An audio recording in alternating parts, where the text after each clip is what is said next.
welcome. This is a random stream just for shits and giggles, and that's in the description. So if you didn't read the description, go fuck yourself. Um, with that being said, welcome to the panel members. We start with the one, the only, the Chico Wise, with the wonderful Dylan 650 in the background. What's going on, guys? Who's out there? I see Uncle Jim and a lot of other folks out there, and yeah, like he said, it's random for shits and giggles. So thanks for inviting me, brother. I'm chilling on a Saturday morning. So what's going on? Who else we got in? Gary, what's up, brother? How you doing? I'm doing all right. How are you, man? I'm great, brother. I see Midnight Range is out there. Midnight, want a link? Oh God! Don't give him a link. Won't give the sous chef a link. No, don't give the fry cook a link. Come on. You know what? He's funny, so we have to. Well, he's funny for a few minutes, and then he gets old. Yeah, he does, but he's a sous chef, so who gives a fuck? Well, you don't like old people now, or what? I didn't say that. I mean, we let armament and axes into our chats. All right. So Yeah, anyway, I Gizzard Gary, my friend, my brother, what's going on, man? What do you have going on? What's happening? Well, we just had our foul territory tonight, and we were kind of in the after chat just yakking. So we tend to do that 2 or 3 hours after the show's over. We stay in there and just yak. So that's it. Tomorrow's travel day, going to see my daughter. And Sunday, I got the early bird chat in the mornings, and I'm back to work on Monday. Yep. Yeah, I go back to work Sunday night, and there'll be no foreign domestic. So I figured we'd just go live and have, some shits and giggles and whatever. So, Heck yeah. nice strike. What's up, brother? I think Jan is going to be crying because he didn't get an invite. Well, he got an invite, but he just fucking hasn't shown up. But he did a lot of crying when he couldn't change his name back from Janice Gasper. Oh, that's going to haunt him forever. But nothing much. As Gizzard Gary was saying, we were doing we did foul territory tonight on the GunTube chamber. That's another part of the GunTube I'm working on, which basically it works exactly like Hangouts, except instead of clicking a link to stream to your channel, you would just input your YouTube stream key. And that's it. And it works. You can have 10 or more people. Hey. Oh, that's cool, man. Good deal.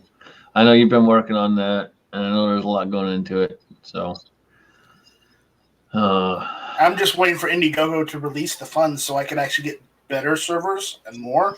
Because right now, I've already sold one rifle to fund this stuff. I can't sell any more rifles, not especially with things going on right now. Yeah, I've gotten a couple packages recently. There'll be videos coming on here soon. I try to keep mail call videos to one video and just break it down with each one. I don't like doing a whole bunch of videos and shit like that. Well, speaking of mail call, have you gotten, has anyone ever sent you an 80% an 80% jig kit with an 80% lower? No. I got one the other day. Nice. No, I did get something in the mail that I will not say what I got in the mail because technically I probably shouldn't have.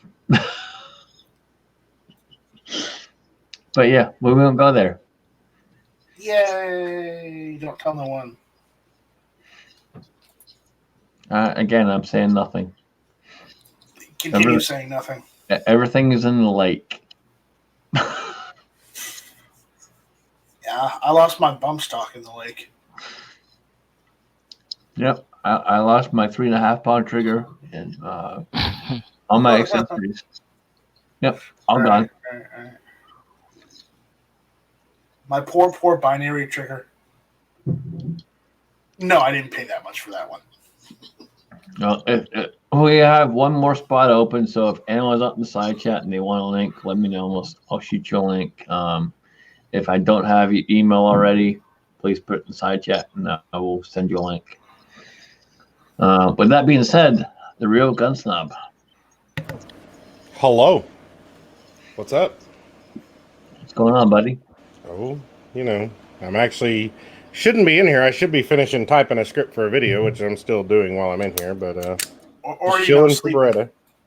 Typing a script? You actually write a fucking script? Yeah, if I don't, I forget to say shit. Well, we all forget to say shit. That's what makes us human. So I'm trying to keep from being human, He's actually sponsored by a gun shop, so he has to script it. I don't have to. He's a big deal. I'm sponsored by no one. And Ghostwriter, you have a link if you want it, brother. You're more than welcome to jump in.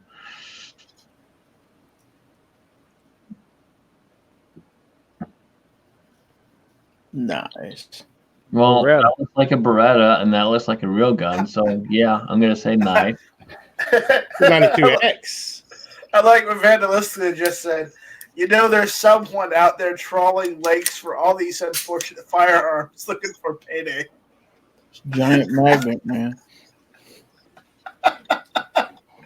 He'll never find him. Oh, that's great. How was your night at Allen's? Well, I think you need to show that Beretta again since I just put you on, full screen. I was looking the other way. You're on full screen, so Beretta. There we go. Got that wrong way. It's always backwards. And that's my one complaint. Well, I have two complaints, but I actually have three complaints, but we won't go there. My number one complaint with StreamYard is everything's fucking backwards. I always move it the wrong way. That is one of the two 92Xs I have right now. That's awesome, man. And how many rounds do you have downrange so far? Between both the 92Xs, I shot 136 rounds. And what do you think so far? I love it. I hated Berettas. I've absolutely never been a Beretta fan, but I've never shot one with the Vertec frame because the old Berettas, and I have huge hands, and the old Berettas, I just didn't like the way they felt in my hand at all. The grip just did not fit me. So you never shot the M93? No, I never shot anything with the Vertec frame. I've shot 92 FSs and some other old ones. Yeah. I love the M93. I've carried that for the last, 3-4 years. Well, what are we? Oh, hell, almost 5 years I've carried that gun. Yeah, it's a pretty sweet gun, and the trigger on it is great. The new 92X is supposed to have a really good trigger, and it really does. It's very smooth. It's ridiculous. It probably has the D-spring, too. Is it D-spring? I don't know. Yeah, the M93 has a D-spring, and that thing is freaking ridiculous. So was that gun a full size? It looks small. It looks small in your hand. This one is a Centurion. I've got the full size, but it's in the house, in my safe in the house. Both of these were. My wife just brought me one of them. But this one has 4.25 inch barrel, and the full size is a 4.75. I think it's a half inch difference. I'd have to go back and look at my notes, but that's still a nice looking gun. Though. Yeah. This one's just, you can't even tell the difference when you're shooting them between this and the full size. There is zero difference to me. I just ran 4 mags through each of them because, I'm poor and they didn't send me ammo with them. So, and they send me 4 guns, 4 different Berettas. So, got this one too.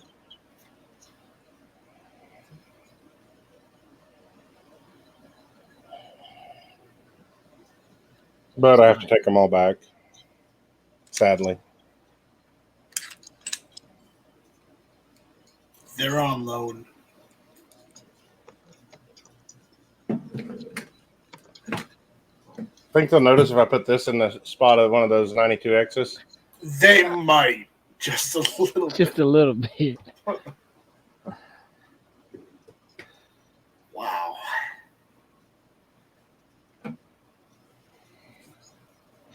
Chico, what you drinking, brother? You know what? You ain't gonna believe this. I think we had some of this out at Dead Zero in Tennessee a couple months Oh, there back. you go. Yeah, legalities, Yeah, absolutely. that was pretty good, man.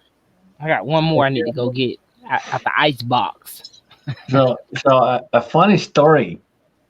So I asked Chico, and I'm standing in the room, and I'm like, "Does anyone need anything?" Like, no, no, no, we're all good. All right, cool. I'm gonna go grab some more beer. I start walking to the store, and it's not that far. It's maybe like what 75 yards away, Yeah. and I probably get 25 yards, and Chico's right behind me. Hey, you gotta think, man. Look, we were out in the middle of nowhere. No cell phone service.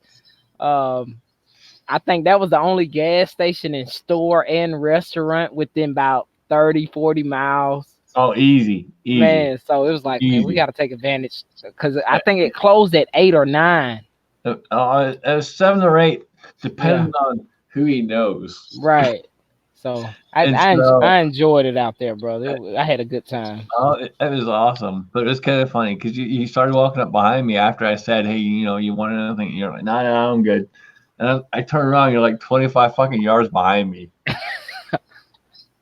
and I get in the store and I'm like, you know what? I don't know, fuck it, whatever. I'm gonna buy him some beer. So I grab a couple different 6 packs, start buying the beer, walk up, check out. You're standing right there with me.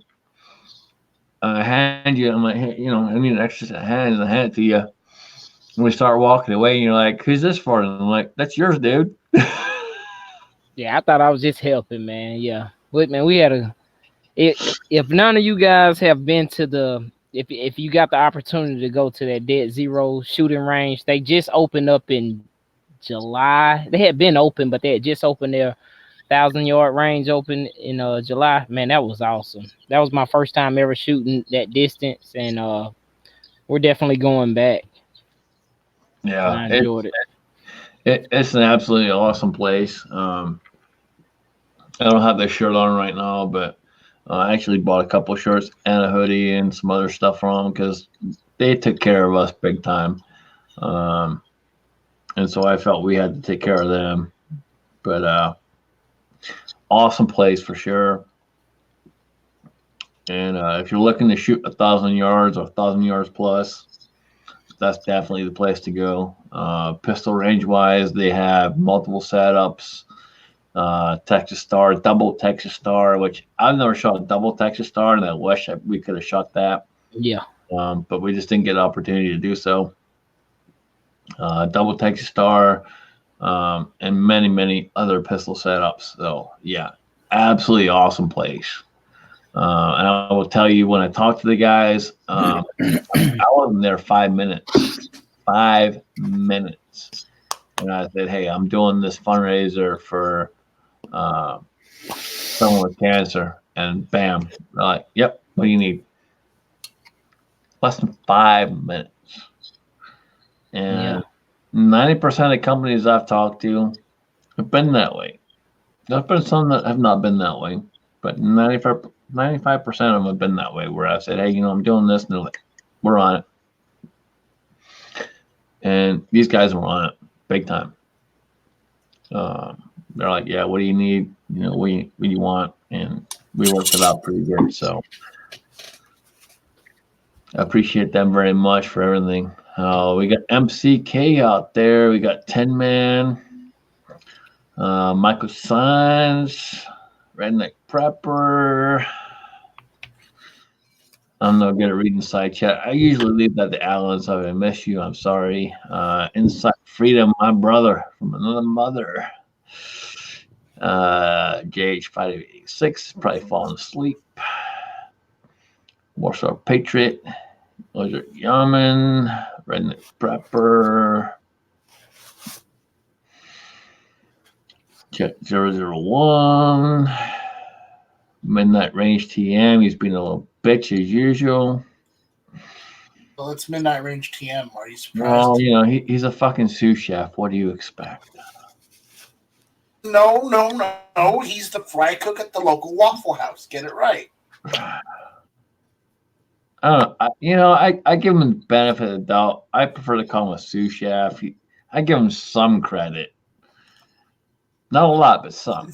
The way he speaks sometimes, you should not give him any credit because it'll just go to his head. Well, I can say the same thing about you. So yeah.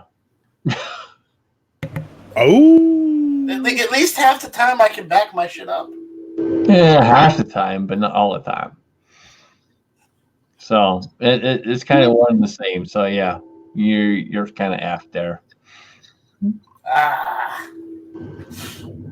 All right. With that being said, I think I got everyone in the side chat. Chico, if I didn't, in my backup. Meg, if you want a link, I asked you already. But let me know if you want a link. I'll send you a link. That's an interesting combination. Haggis and waffles. That is an interesting combination. Is that like a play on chicken and waffles? Would that taste good? Scotsman, you know No, what waffles taste I like. don't think it would. I don't think it would. With some nice maple syrup. You know, haggis and neeps is one thing, but haggis and no, I it's got to be haggis and neeps. If it ain't haggis and neeps, it just ain't right. And if you don't know what haggis and neeps is, unfortunately, I have to say this, and I wish I could say it's not under contractual obligations, but it kind of is because unfortunately, every time you fucking do this, it comes through fucking goddamn Google. But Google it, haggis and neeps. Yeah. And if anyone out there wants a link, Tin Man, Preppin, whoever, just let me know, and I will shoot you a link. If I don't have your email, throw your email out there, and I will send it to you. I have one spot open right now, so anyone is more than welcome. This is random because shits and giggles, just like the description says. Shits and giggles. Warsaw sheep, not goat.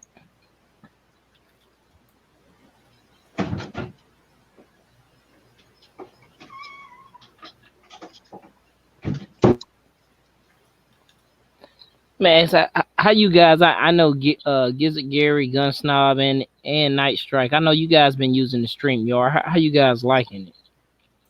I don't use StreamYard. Oh, I've been Who using said- GunTube Chamber. we're gonna have to check that out. I got your email. I'll just email you, dude. For sure, man. Because on our Friday nights, our Georgia chat, we got Jamie in the side chat. We do the Georgia Shooting Connection on Fridays, man. And StreamYard, it's been another option since Hangouts did their thing. But Yeah, with what I'm working on with GunTube right now, the chamber is what I'm calling it. GunTube Chamber. You can have 10 people, no problem. So it's just there's a little bit of a learning curve. I'll shoot you an email and you can play around with it, invite some people, do some tests, and have fun with it. Sure, cool. I already sent Scotsman an email. He can read it later. Which it'll be probably like in the next 8 months. He'll actually respond to the email. He's like, I'm trying to get this working now. I'm trying, man. Fuck. Give me a break. I got to make the jokes while I can. It's like you make the jokes as they happen, not down the road. Well, when you work fucking third shift, you get the jokes whenever you can get the fucking jokes. That's some delayed comedy right there. don't worry. If Night Strike tells a joke, he'll explain it to you too. Ain't that right, George?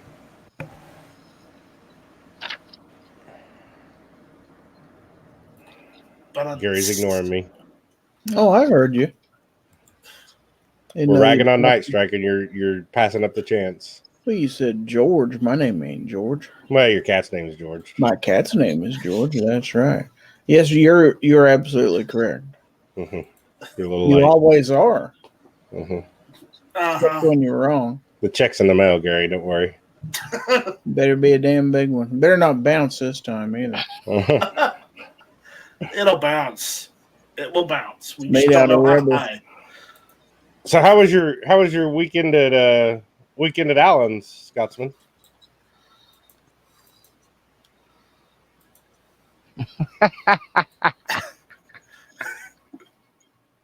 What happens at Allen's stays at Allen's. I had no idea it was Vegas. I will say this. If you ever go to Allen's, do what I do, which number one is be armed. Sleep with extra clothes on? Number two, his bedroom faces the opposite direction from the couch, which is great because you can keep your ass to the back of the couch. Oh, I thought you were gonna say never turn your back to Alan. No. Keep your ass to the back of the couch and your gun facing towards the fucking bedroom. Okay. So you're good to go. And that's pretty much it. That's all two things you really need to know. Yeah, okay. Be armed and point that way. That works.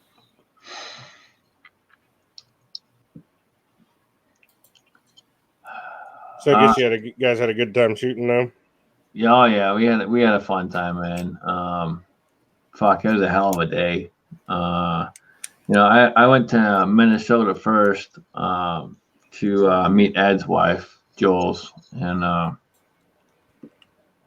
me and Jules had talked before on Google Hangouts and stuff like that, but we never met in person. And meeting Jules was pretty awesome. We talk every day. She literally texts me every day since then. Hell, even when I was there, she's like on the fucking phone, like, So yeah, it's constant every day. But she's cool, and I'm happy to be there to help her out and keep her on the right path and make sure she's okay. So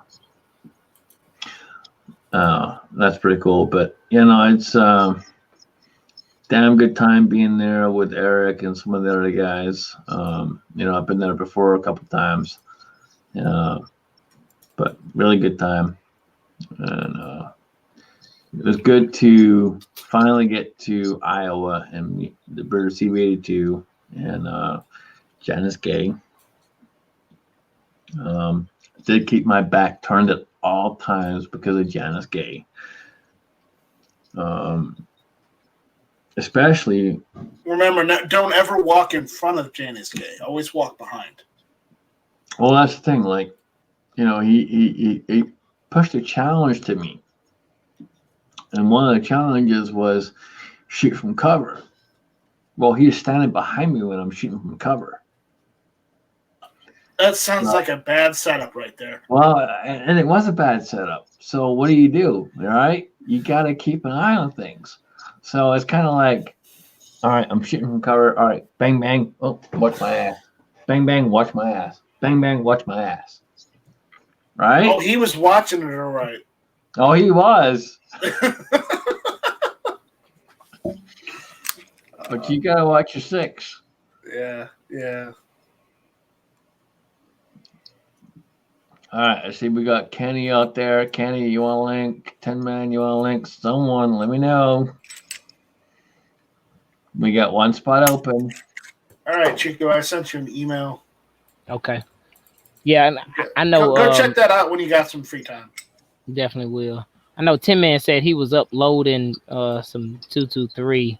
He said he couldn't tonight. But Eagles out there, we got some few extra guys pop in there. If someone wants a link, let me know. 10-man did ask though, is Allen anywhere near the East Coast? 'Cause 10-man's in the same state. Yep. Yeah. I wish I had probably far. I wish I had his phone number, and I got a fucking message from Meg earlier on Jamie's chat. If I had both of your phone numbers, we could have all met up, but none of you sent me your phone number, so shit happens. I've talked to you in email, I've sent you packages, but none of you fuckers have sent me your fucking number, so yeah. Not my problem. No, it's totally your problem. Oh, I'm sorry, man. I sent you fucking mail already, so yeah, go fuck yourself. So We got New York City Reloader out there. You want to link? Nobody spot open. You're more than welcome. Michael, I'm pretty sure you did, and if I missed it, I apologize. And really nice strike. Warsaw made that for me. Yeah, well, fuck you. That ain't happening. We want someone else in here, not fucking you with 2 channels, dude. No, that's screen sharing, dude. Yeah. Well, stick that one up your ass. So he don't want to see it. I told you, Warsaw. He doesn't want to see it.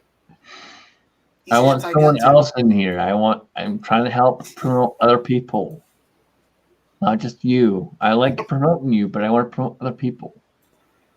Get other people in here then. Pretty sure I'm fucking trying, dude. I said it's open. What about Eagle Eye? He didn't comment. Eagle Eye, you want to link?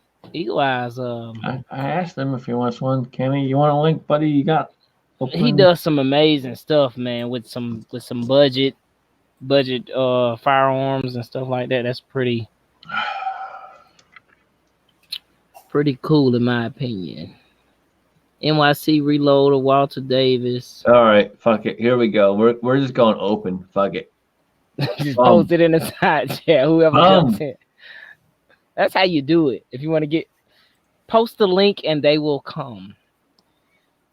All right, Kenny, you want in? Hit the link, buddy. That's a bad idea. Fuck it. What are you gonna do? The only good news about StreamYard is you can just kick them right back out real easy. I won't say I've done it, but I may have done it. I've seen it happen different times. I had someone who fell asleep and potentially could not come back, so they didn't come back. And the good thing about StreamYard is I have to add someone, so they can't come in without me adding them. And with that being said, we have the one, the only Eagle Eye shooting. What's up, brother?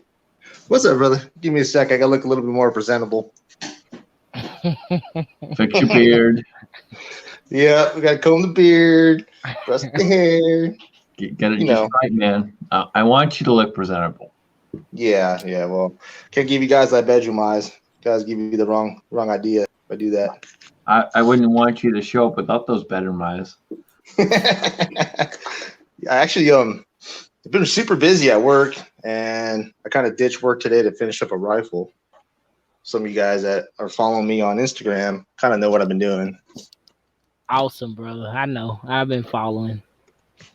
Yeah. I think it came out great. I'll show you in a little bit. But, yep. Cool to see everybody on. I appreciate the invite. And Gizzy Gary, haven't seen you in a while. And Night Strike, good to see you guys. Hello. Hey, good to see you. I would like to give a quick shout out to a couple of people. So, Tin Man, number one. If you guys don't know Tin Man, shame on you. But Tin Man is getting ready to have a baby. Boy, that's awesome. He is doing it the right way. So they're doing a gender reveal by blowing shit up. And what more can you say about being a freedom Second Amendment lover by blowing shit up and revealing the gender of your baby? That's pretty freaking sweet. That is going to be sick. I can't wait for that one. So if you don't know Tin Man, please go check him out. He's in the side chat. Go check him out. But he's a cool ass dude, and nothing but respect for him. So go check him out. I know he will appreciate it. And yeah, you are a douchebag, but we still love you for being a douchebag. The other one, and this guy really is a douchebag. And I know everyone here in this panel will agree with me, but Mig measured in grains is a total fucking douchebag. I mean, what guy just sends random packages to people of things that you can add to your press, or random fucking pieces of lead, or this, that, the other? Who the fuck does that? That's pretty douchey, man. It's fucking douchebag, right? Big time. I mean, god damn. And then on top of that, he says, "Hey, I'm gonna send you this, but if I send you this, you gotta send it to at least 4 or 5 other people." He even wanted to spend his birthday money on other folks. That's Yeah, pretty he did. douchey. I told him, like, I have 2 or 3, but I don't know if I'll have 4 or 5. He's like, "Well, if you can't send it to 4 or 5, I can't send it to you." Fucking douchebag.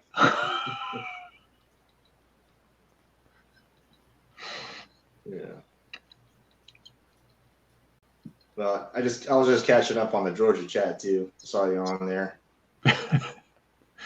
Yeah, unfortunately, we can't do foreign domestic, so I figured we'd just go live and have some fun. Yeah, is it your work schedule? I was wondering about that.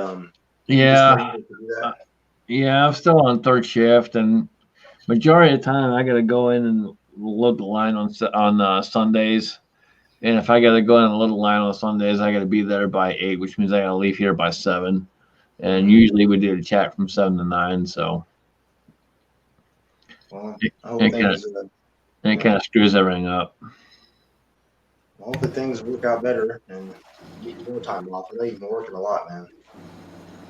Yeah, it's been hit and miss here and there, but I mean, the overtime was nice, but god damn, it just.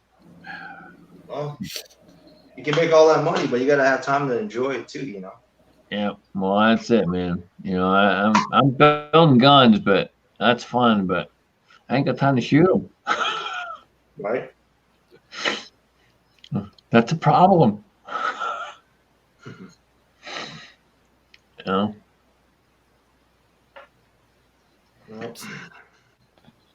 Well, I have a comment I have to post. I'm sorry, I have to put this up there.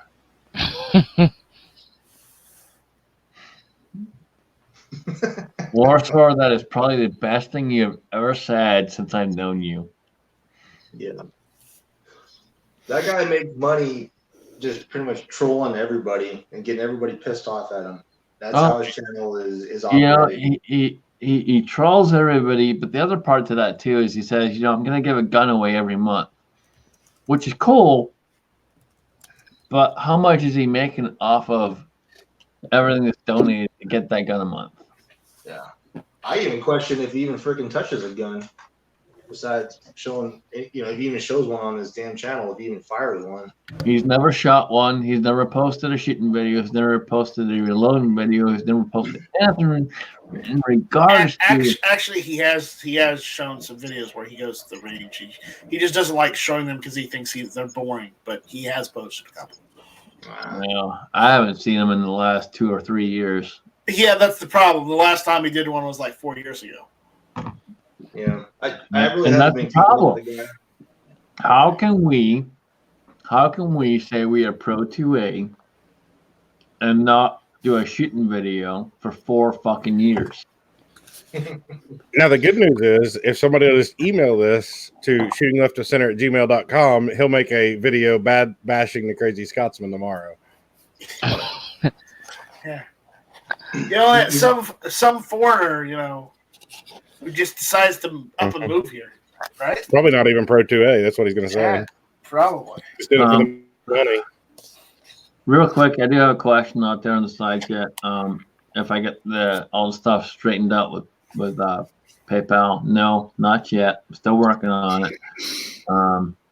Today, well, it's now Saturday, but Monday I will be calling my congressman and talking to him, hopefully on the phone. And hopefully we'll get it figured out. But I do have a backup plan if I cannot get them to help me out. I don't want to get into details just yet, but I will say that if it has to go the way it has to go, then 85% of it will be coming from me. Let's just put it that way. Yeah, that sucks, man. Them damn jerk offs. You know what's funny, man? I kind of questioned if PayPal was like that a long time ago because I kept getting my payments denied when I was using my PayPal card on like Midway USA, Brownells. And then they came to find out that they said they were flagging it due to weird activity. Yeah. I was I had the same thing happen to me in December. If I did a video that I was like PayPal pissed me off or something. So same thing. I was doing a lot of online purchases or something. Not a lot, just I might buy a buffer tube here, whatever, something like that, and other stuff. I might buy some lead, some dyes somewhere, and they hit me with we need to verify your license. I was like, what? You got my bank card information. What are you talking about? So that's that crazy stuff, and I end up canceling my account. Luckily for me, I didn't have anything in my account. Like you link your bank account to PayPal, and you can put money over there, or if somebody pays you. I do a lot of side work because I'm a mechanic, and I think I didn't have anything, so they was like, "We need your." This is what they told me. And I told Scotsman. They said they needed my social security card and my license, a picture of it. I told them go fuck themselves. So and I that video still posted, and I said PayPal pissed me off, and I basically canceled my PayPal account. So Well, the problem that I have is they canceled all 3 of my accounts, not Right. just the one I did for Jack, but my personal accounts too. yeah, anything that was probably linked to your email address or whatever. Yeah. And so basically what happened is we were at giveaway number 4, Yep. which total 5 obviously. So giveaway number 4, I gotta send them a check. I already sent them an email and them know, hey, I gotta send you a check for giveaway 4. Giveaway 5 is still sitting right here. And I've talked to Chico and I've talked to a couple other people about various other options of what we can do. But basically when it breaks down to it is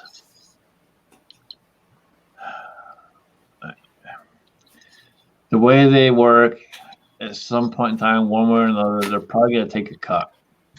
Mm-hmm. So my basic idea is to say, okay, we have $230 left to finish the giveaway. We'll pick a platform, we'll raise the rest of it, and if for whatever reason they end up taking that 270, whatever it is, and change, I will just match it and take care of it. And most likely what will happen is if they do end up taking it is they will also charge me $20 a piece for every donation. And again, I'll have to match that and fucking take care of that shit. Yeah, that's some bull crap, man. So potentially I'm looking out, out X amount, whatever. But to me, I don't care about that. I just want to make sure we get this done because the whole point is helping someone. I don't give a fuck about PayPal. Yeah, they're pretty sneaky, man. I know. I think the worst thing I ever did when I opened up PayPal was apply for that stupid line of credit. Just I thought it'd be something helpful, later on down the road. And you start using your PayPal, and all of a sudden they start sneaking charges in that credit line for some reason. You have it put on there as your primary payment is your card, but it goes to the credit. They don't tell you anything when that credit's used, and all of a sudden you start racking up late payment charges and crap. And I was like, what the hell is this crap? So they're pretty damn sneaky. They're sneaky. Tin Man asked $20 for each donation. Yeah, so we have right now we have 270, I think it is, in there. And for whoever donated right now, if they were to refund them, they're going to charge me $20 a piece for every refund. Jesus. That's ridiculous, man. And I don't know exactly what that is because not everyone emailed me, so I honestly don't know for sure. It could be 10 people, it could be 20 people. I don't know. Mhm. I don't know if you know who Galloway Precision is, do you? Yeah, I know. Did you see their video he put out? PayPal took $15,000 from them, and they were supposed to release 13,000 of it like a couple weeks ago, and they got an email like I think it was 6 days before he said that they ended up taking all of that 13,000 they were supposed to release for ITAR fees because they violated ITAR even though they don't ship out of the United States. What? He's got a video out on it. I'll go grab it. And put it So it's true. So what happened was when this first happened, I literally had just got the last donation of giveaway number 4 received in my bank account. I did it on PayPal for a reason. So there's been a few people ask me why I did PayPal. Well, I did PayPal for a few reasons. Number one was Mr. Holster already had PayPal. So it's easy for me to receive it and transfer it in minutes to Mr. Holster. So that was number one. Number two was, again, I already had PayPal and I was already connected to my bank account. So I can receive it and it literally be a day, be in my account, boom, I can flip it right back around and send it over to Mr. Holster. That's the biggest reason why. I see that link out there. You probably have to approve it, but that's that Galloway video. It's pretty interesting. Them telling how bad they got screwed by PayPal. I don't see it. That's a lot of money, man. I don't see it on it. I don't see it neither. Maybe it's just because of being on StreamYard, but I don't see the link. I'll add you as a moderator, though. I'll get you on there. Chico, take over. Gotcha, brother. Yeah, they let me tell you, I'm from the dirty South, and this is how we talk. They shady as hell. That's all I can tell you. You know, that's just how it is. I had some stuff like I don't sell nothing, and I think my email said they was like, you reselling. I was like, I ain't not tell me how am I purchasing t-shirts from Mr. Holster or any other fundraisers or giveaways, and they were trying to say that I'm making some money. So they basically told me they are a bank, and I was like, there's no way you're a bank. I looked into their privacy policy and all of that. So what happened with mine, like I said, they froze it, but I didn't have any money on the back side or on the PayPal side. So basically they was like, we need you to verify your license and your social security number. First time somebody started talking about my social security number, that ain't flying with me. So I don't know. That's uncharted territory that I'm not willing to go with a lot of people, a lot of companies. Most people don't ask for your social security number. The license, I don't know about y'all, but down here in the dirty South, I'm in Georgia. Our license have if they've been certified by the federal government, they have like a certain seal on it, a star with a circle that you went through. Like I don't have no problems going through the airports or nothing, but people who don't have that certain star may It's a real ID. Yeah, it's a real ID, Real basically. ID. That's what they're calling I've got one. So whenever they start talking that crazy talk, it's like, nah, I don't want to deal with your company, so just cancel my account. And all they told me, they was like, well, just close it out.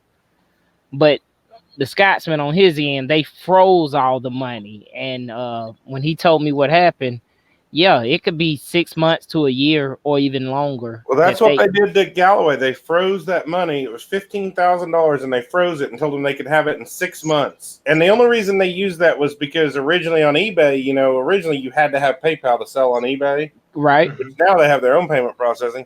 But all they sold on eBay was holsters and grip tape. Wow. And that was Galloway is what you're referring to. Yeah.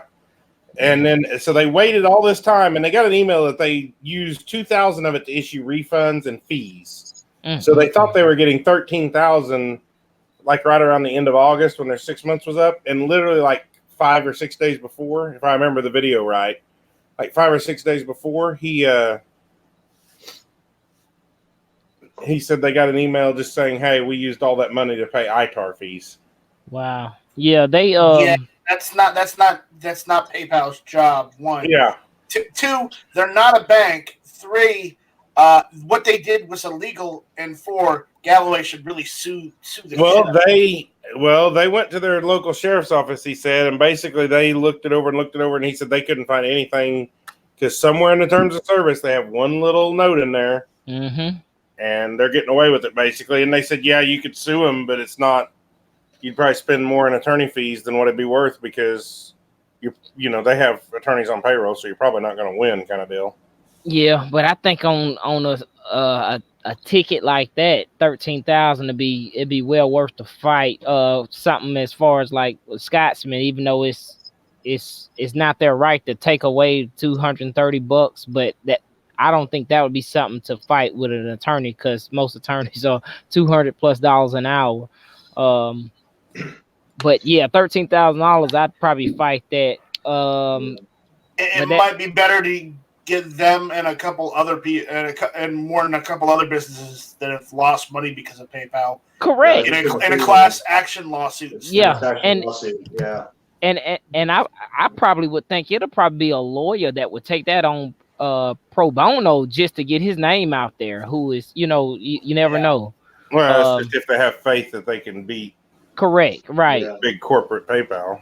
Yeah. But that's the thing. PayPal changes their freaking terms and agreements almost every other month. So it's like keeping up with that. It's going to be hard. And the same thing that happens with, I don't know if you guys, well, whoever, I know I'm an iPhone user, right? So like every 2-3 weeks, a month, I get an update.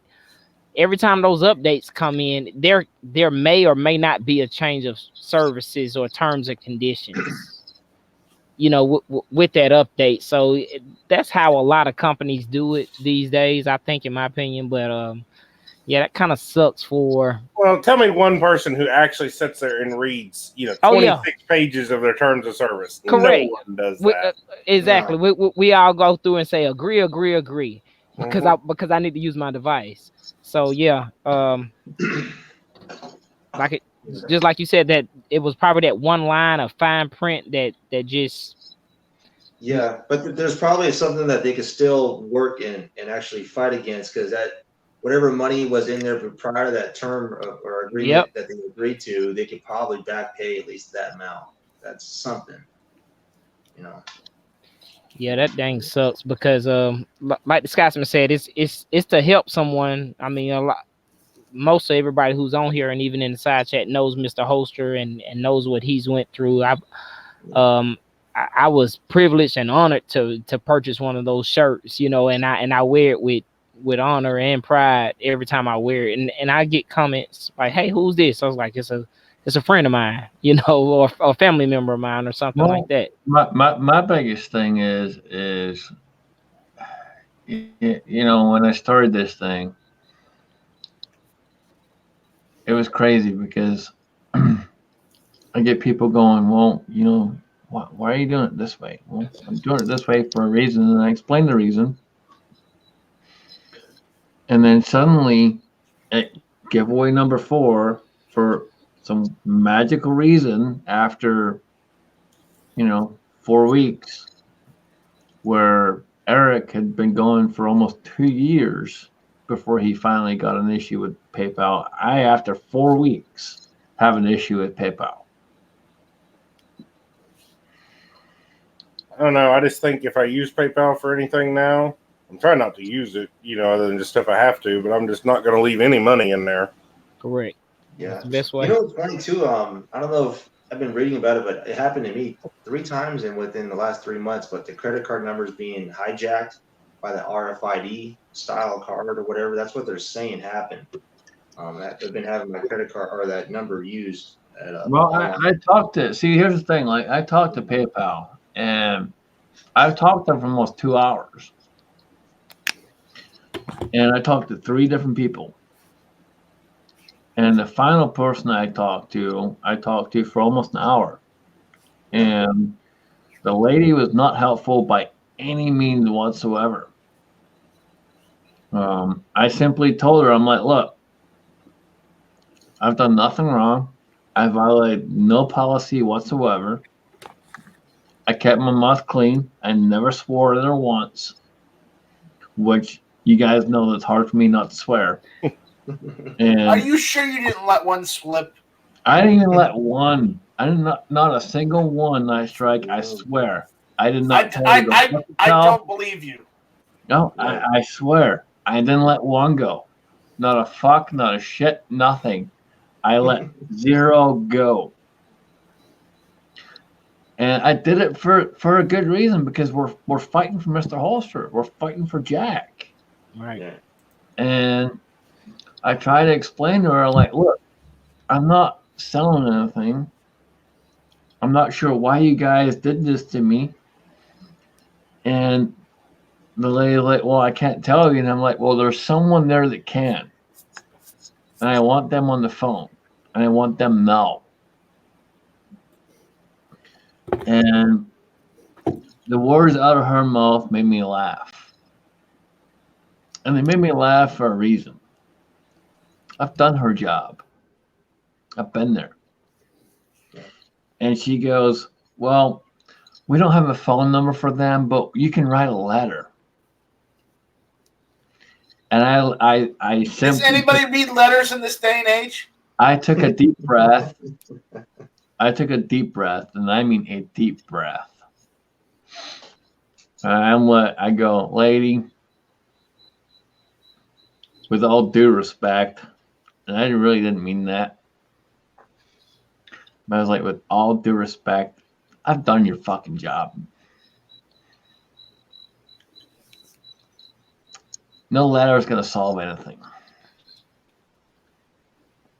I know there's someone right there that can pick up the phone and talk to me right now and tell me why and solve this issue. But she refused, point blank, period.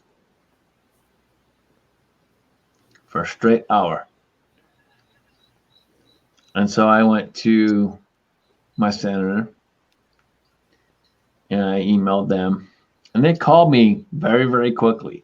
I mean, very quickly. Within 45 minutes of my email, they called me. And I talked to the lady on the phone. And she's like, well, I really love what you're doing. I appreciate what you're doing. I love what you're doing. But we, being in this particular part of the government, can't do anything. You need to go to your congressman. Okay. So I emailed my congressman. I have 0 response. Now, I will say this. I've emailed the congressman before in another issue. Most of you guys know I'm going for citizenship, and I had a problem with that. And I emailed my congressman, and I got nowhere. I was hoping I could get somewhere with this. I still have got no response. If I have no response by Monday, I will be calling them on the phone. I will not hang up until I get an answer. And Is this your state congressman or your U.S.? U.S. Congress. And I've dealt with them in the past before. Again, like I said, I'm going for citizenship, and I'm this fucking close. It's just some mediocre bullshit I gotta go through to fucking get there.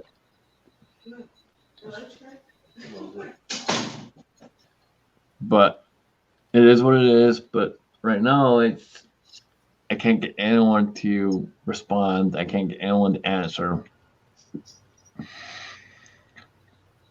which is very, very frustrating, obviously. So at the end of the day, if I can't get them to give me the answer we need and to fix the problem, I will fix the problem.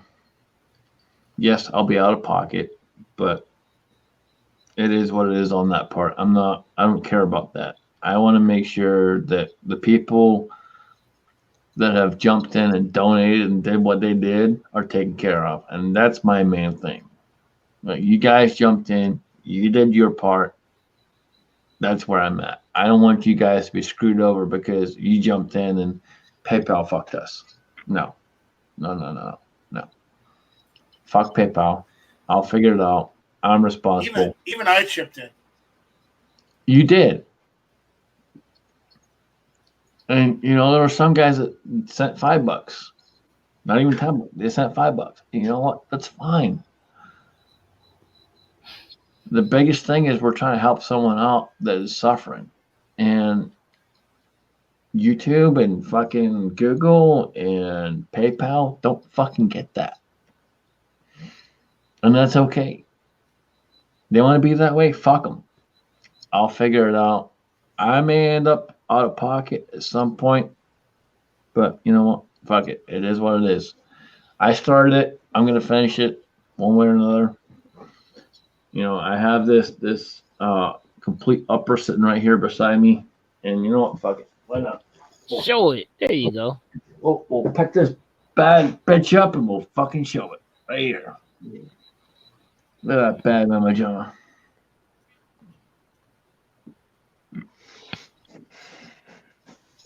And just for shits and giggles, we'll go this way too. Yeah, so if you guys don't know, that is a 458.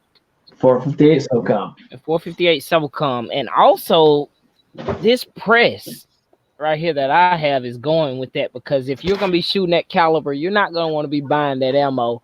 And guess what? You definitely won't be getting it from Walmart. Trust me. So you're gonna want to reload it. So this press is also going with that upper he's got there. Yep. 458 SOCOM. Jerry, no, it's not because I shot Glocks. I have not shot a Glock. I literally, I swear. Okay, so for anyone out there who is wondering whether or not I have shot a Glock, technically, if you want to get into debate, I've shot 2. One was Insight Freedoms, who technically it was not a Glock. It was a completely upgraded version, 80% build, the whole 9 yards. So technically it wasn't a Glock. And I shot one other that was a Glock that was upgraded with various parts, pieces, and so on and so forth. Both of them still shot like shit. I do not shoot a Glock well. I don't care what it is. I cannot shoot a Glock. You give me a good old Smith & Wesson hammer-fired fucking revolver, bam, I'm on the money every fucking time. Glockist. Give me a CZ, I'm on the money every fucking time. Put a Glock in my hand. Oh! You're like that with the Glock. I prefer the SIG. I mean, you can have the CZs all you want. I just want my SIG P320. I love that gun. You put a Glock in my hand, you better fucking duck.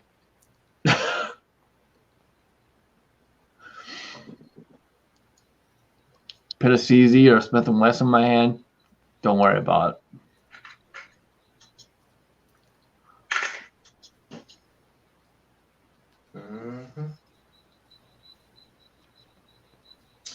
Never really been a big Striker Fire fan, but I got. No, you make an excellent point in the side chat. You wanna throw that point out there?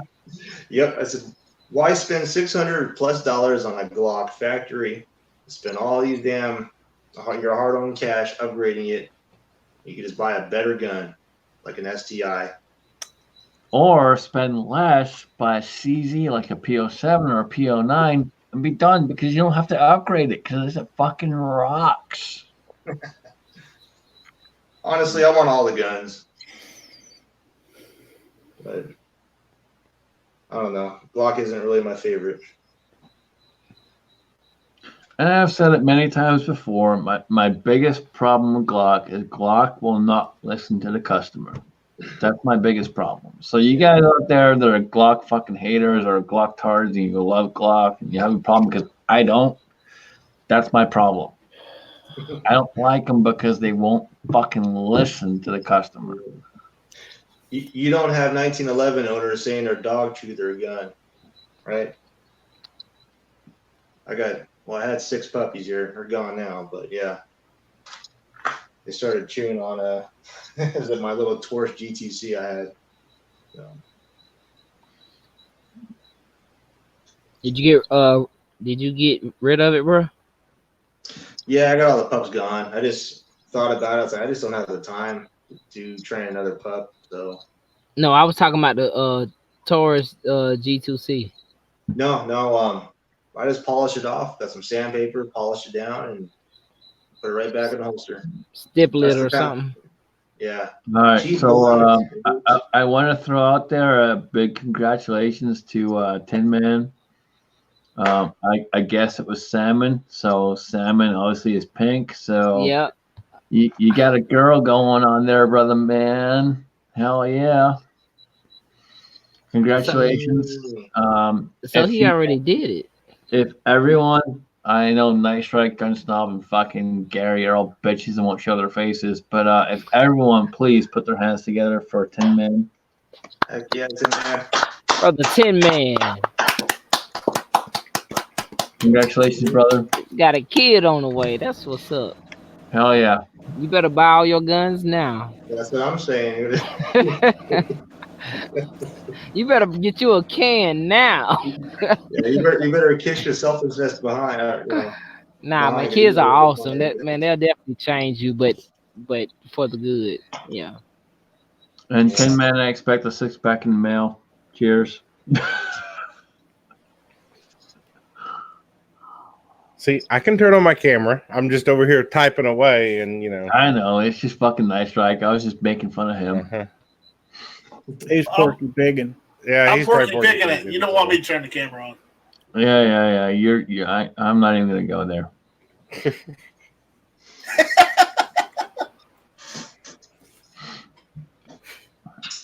Yeah. Yeah. Big congratulations, Tin Man. That's awesome, man. Absolutely awesome. Very, very cool. So, with that being said, who has projects going on? I know Kiko is working on a 30-30, and I might have something in the works for him. Yeah, I got 30-30 actually, 30-30 and 308, but I've been working on my Rossi 92, R92 and 357-38, and yesterday I took some reloads to the range for the first time, was doing some unconventional testing. I couldn't find a bullet powder combination, and it worked out fine, man. I got a lot of good views on the video, and people giving some positive outlook on the video and what I was doing. So I'm working on that. What else? I'm smelting lead every chance I get whenever the temperature goes down, because it's that's how us reloaders and casters do. Yeah, so I'm working on 308 because I got a big shoot going on soon, and I'll be posting videos of that possibly. Yeah, I will be posting videos of that. But yeah, I may be getting into 30-30 soon, like the Scotsman said. We were talking about that on our Georgia chat. Down here in South Georgia, in the southern states, the dirty South, 30-30 is a big popular caliber for us because a lot of us are hunters. So we definitely 30-30 is that was one of our main topics tonight on our live stream. So yeah. What about you? Let's see. I know Gary's always got interesting stuff. I do. I know he does. See, that's what. So long as you don't pull up a pussy, we're good to go. He's a Tom. Where's that cat? He said, "Where is it, Cat?" Yeah. No, I just got a bunch of videos I've been working on because I got some gear in for review. About 3 different things from Dagger Defense, and I got this Chinese flashlight and some other things. I've got videos in the can on that stuff, but reviewing a reflex sight and some backup iron sights and stuff like that. So putting them on my micro conversion kit. I bought one of those for the, kind of the micro-roni type thing for like the Glock 19. It's pretty cool. So I'm getting that all built out so I can take it to the range and try it out. That's what I got going on. Very cool, brother. Right on. I got a cool package in the mail from Canada, of all places. I don't know if you guys can read that, but Is that legal to have?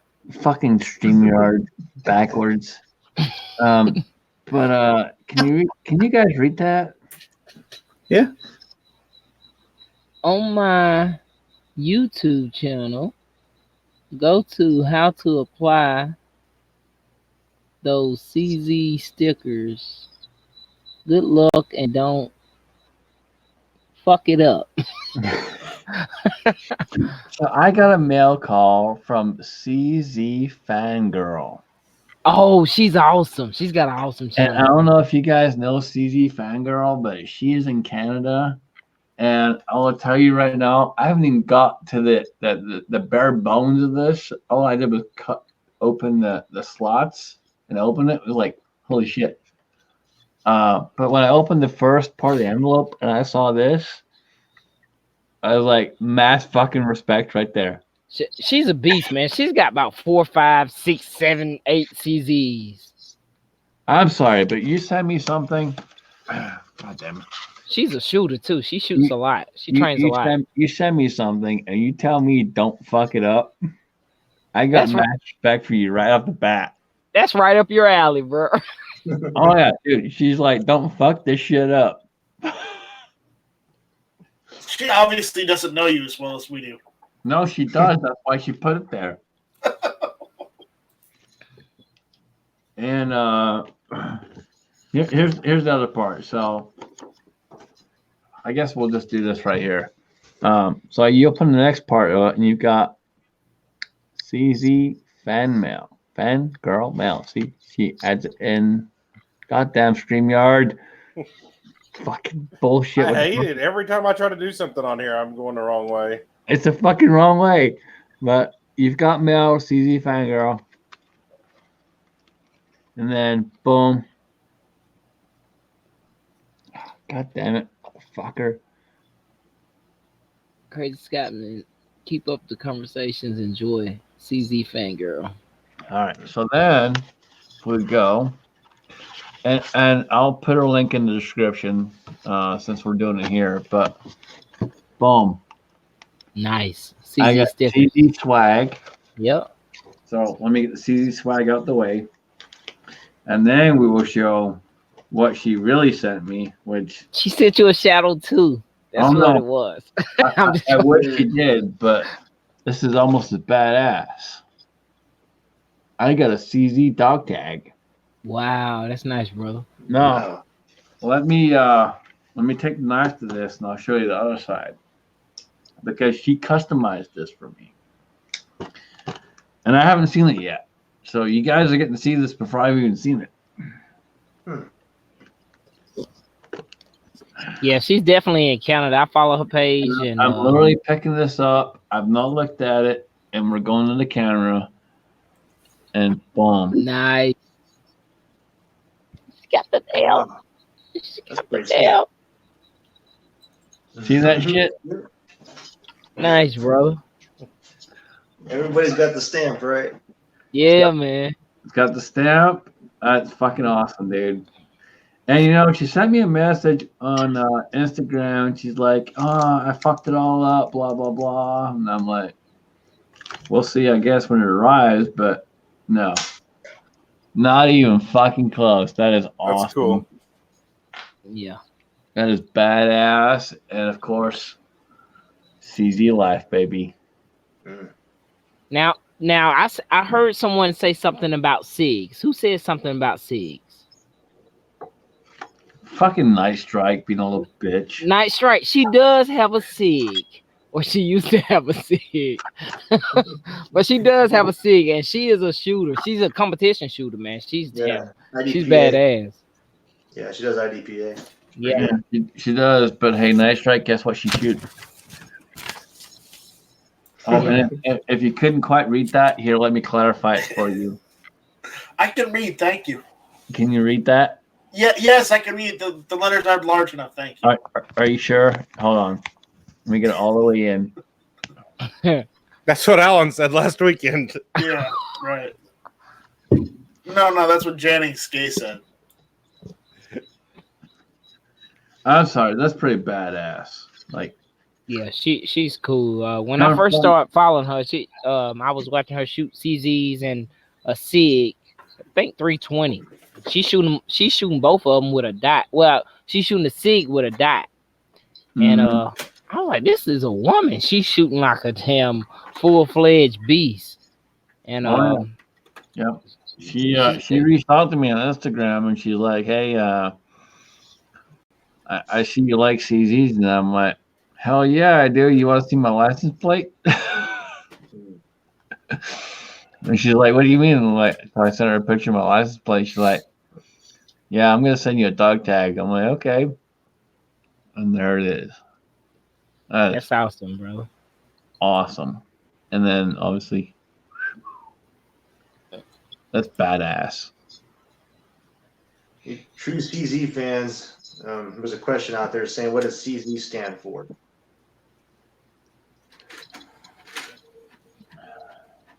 It's pretty simple, but it's the Czech Republic. But CZEC Armory is what I know is the abbreviation of it, but I can't pronounce what it's. Yeah, it's just Czech Republic, Czech Republic Army. Yeah, CZEC, is that Borg? Yes. Like that? Yeah, it's hard to say. Yeah, CZEC is a Borg, something like that. It means CZEC Armory.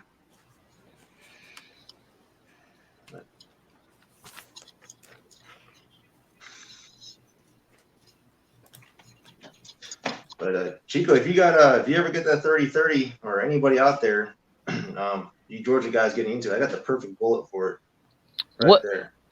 What is that? It's an NOE bullet. It's specifically designed for 30-30. It's 120 grain or 112 grain. I'm almost sure that Gary, Gun Snob, or Night Strike are any one of you guys reloaders? I used to. I sold all my stuff sometime back because I just didn't have time to do it. What? So Gun Snob, I think tonight I seen. Am I wrong? Snob's wife. Yeah. That's your wife, right? She jumped in our live stream, but I was wondering if you are in one of those ungun friendly or unammo friendly states. No, I'm in Oklahoma. Oh yeah, free states. Oh yeah, you're definitely good. Look, yeah. Kenny, I got a mold from NOE too. It's for a 30 caliber. It's a gas check. Yeah, I got that same one. It's 158, 311, 158. Yep, I have that same one. You see how clean it is? I didn't even cast it with it yet. You got to cast that thing, man. That's a good bullet, bro. Yeah, man. I got it for 308, 300 blackout, and 762 by 39. Have you loaded any accelerators for your 30-30? I'm gonna tell you the truth. I don't own a 30-30, but I will soon, probably. So I will say this: Chico's like me. So I literally just picked up 243 ammo about a week and a half ago, and guess what I'm doing? He's probably loading for it already. No, I'm building a 243 AR because guess what? I have 243 ammo. Yeah. I normally get the ammo first, but but the reason why I bought this mode because my next rifle caliber that I'm actually my first rifle caliber what I'm gonna be loading for is 308, and I've got but I also have I'm an AK guy and I'm an AR guy too, but I like AKs. I like that 7.62 by 39.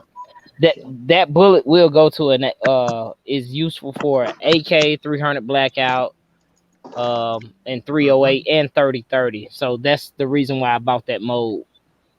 Yeah. You're gonna like this bullet thing because that's exactly what I got to load it up in. 308, 43.6 grains of Varget. This thing is screaming. 2700 FPS, almost 28. Wow. And it's actually pretty damn accurate. I have to make a video on it. But it's a Lyman mold. It's a Lyman 311, 316 mold. So. Yeah, StreamYard gets all of us like that. We're like this each way. I don't know what the deal is.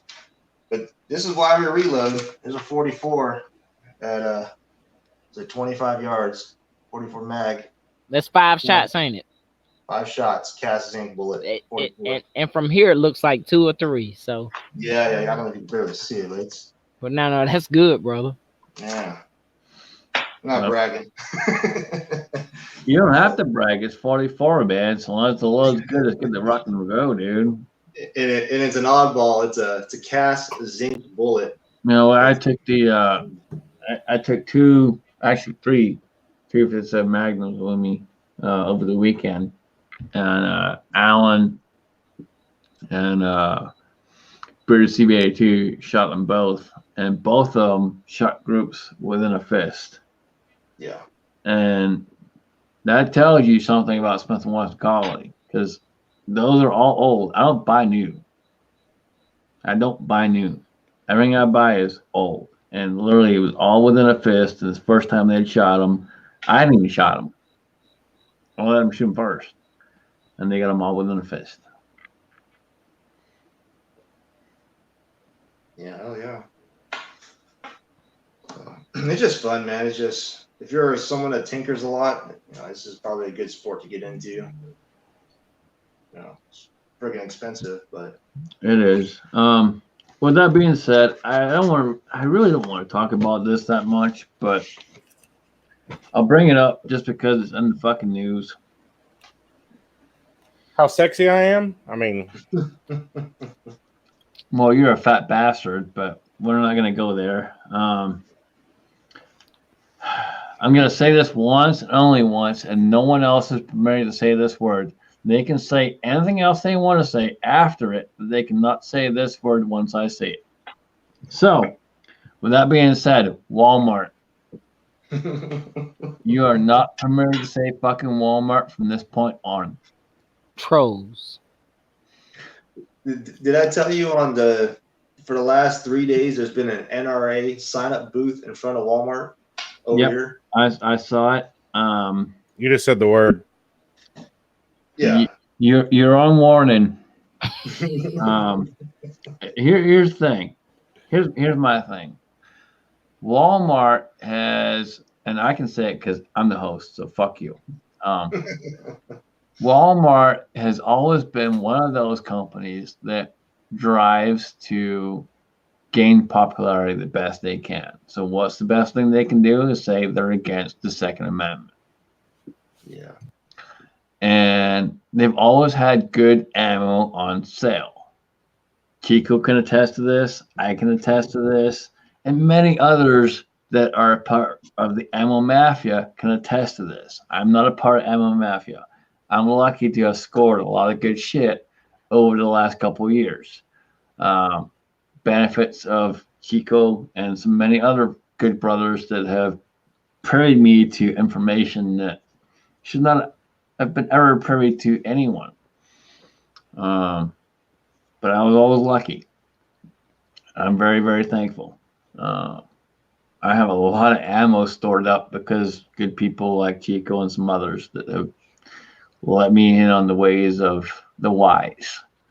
But with that being said, they're essentially going against the Second Amendment. No, when we say this, if you really break it down, it's not just Walmart, it's America. Mhm. America is going against the Second Amendment. Yep.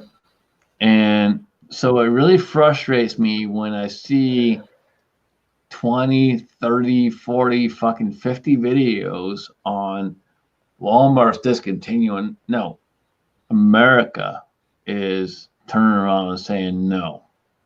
Mhm. Let's get the bigger picture. Let's get the picture that's really going on. It's not Walmart, it's America. You know the end is near once the Second Amendment's gone, because everything else falls behind that. So, Yeah. with that being said, let's go through the room. And on my point, which is not Walmart, and you can't say that fucking word. Anyone does, I'll kick you out right fucking now. Let's go on the point of America. If we're in that particular area where it's a tough situation. So we're going to go ahead and we'll start with Eagle Eye Shooting. Well, that evil store is owned by shareholders, number one. Didn't work for dickheads. So folks get together and just say, hey, I'm just going to boycott going there for a couple months. They're going to take a hit. And you'll see their stocks plummet. That said, yeah, I agree.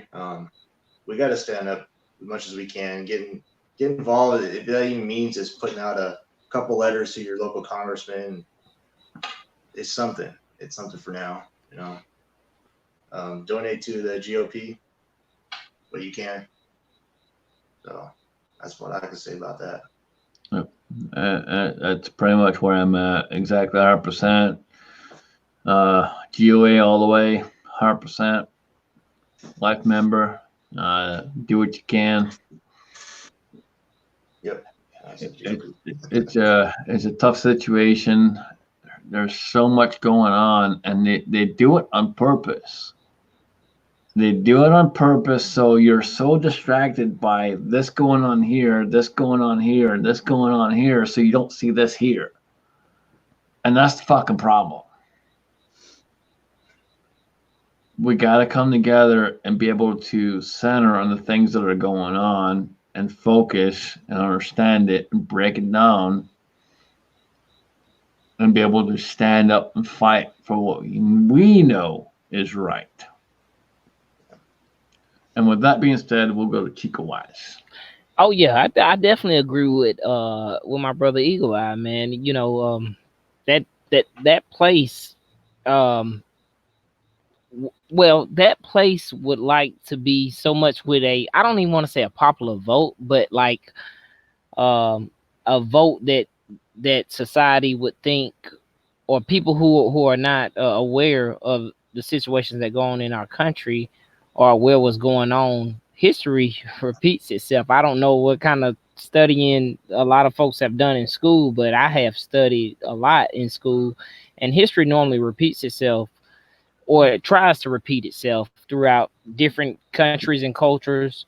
But yeah, like he said, the shareholders normally own the percentage of it. So and then, you know, another thing we were talking about, I think on our after chat, we were talking about the Hella versus DC. We brought that up. You got these young kids that are so willing to give up their rights, and they're not even old enough to have those rights. So it's definitely unfortunate, because as a company, that company has a lot, or they had a lot to offer, but I don't think they'll be getting any of my business. And within the last 4 or 5 years, they've gotten a lot of my business. So very unfortunate, but sometimes you gotta hit those companies where it hurts, and most times that's their pocket. So you kind of got to be on one accord, I believe, with standing up for what your morals and your what you believe in as American citizen. You know, I think that's it for me. I think you bring up a good point, and I want to ask you on this point. You brought up millennials, and some of them are not old enough to actually make that decision. Correct. So, with that being said, with everyone here, in your opinion of legal abiding, law abiding gun owners, what should that age be where someone can essentially be determined an adult? And as far as we know right now, it's 21. But I'm asking you as an individual, with your right as an American to say what you want to say, in your opinion, what should that age be and why? Oh, well, look, I'll go first since I finished off on that. So I think if you're old enough to go fight for this country at 18, I think that should be your legal age. That's how I think about it, because you can't tell me I can go fight for this country but don't have a right to say so, if that makes sense. You know, my grandfather served in the military, and it's like I feel like if he was 18, he should be able to choose the path for his family and so on and so forth. So yeah, that's my reasoning behind it. It may not make sense to some people, but I don't give a shit. You know, If I might interrupt, if I may, and you can tell me all to shut the fuck up if you want. nah, brother, you know I wouldn't do that. Anyone? Okay. Shut the fuck up. Fuck you. So I'm gonna say this, Kiko. I'm right there with you, brother. We had many servicemen stand up and serve when they were underage, Correct. and I'm not from here, but when someone has that passion, when someone has that understanding of what country is, when they have the understanding of what it is to say, I'm going to stand up for what is right, that's huge. Yeah. Absolutely freaking huge. Can I And add to that? There. to me, as someone that's not from here, that I don't smile, but fuck, that makes me fucking smile. Like that's passion, that's drive, that's fucking awesome. So someone like that, fuck yeah. Let them have their say so. I think, If they are willing and they want to do it and they want to be a part of it, fuck yeah, let them do it. All right, moving on. Eagle Eye. I was gonna say I'm in the same shoes. I'm actually a dual citizen. I wasn't born here. I was born in the Philippines. To me, I think it would have been awesome if it ever was implemented. Is if you want your right to vote and you're physically able to serve, you serve a minimum 2 years for this country. You have appreciation for what this country is, our freedom that we have. You serve in the military, you get your right to vote. That's what I say. I'll tell you guys this. The only reason, and I wanted to, but I couldn't, I have bad eyesight. And I mean, seriously bad eyesight. And that's the number one reason why I couldn't serve. I wanted to. I already signed up for a selective service when I got here, but because of how my eyesight is, I could not serve. But it's not for the want of not wanting to. Yeah.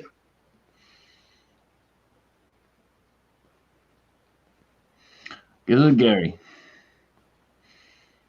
At the age of 18, if they so chose to, they could draft a person into the service, make you serve. Now, I think if they have the right to do that and make you pick up a rifle and go fight for your country, and you ought to be able to pick up a rifle and defend yourself, or a handgun, or anything else. Absolutely. Gunshot. Well, I agree with all those, but at the same time, I don't think there is an age when you're an adult. I think it's a time in your life. Because some people are idiots at 25 and shouldn't have the right to do anything we have the rights to do.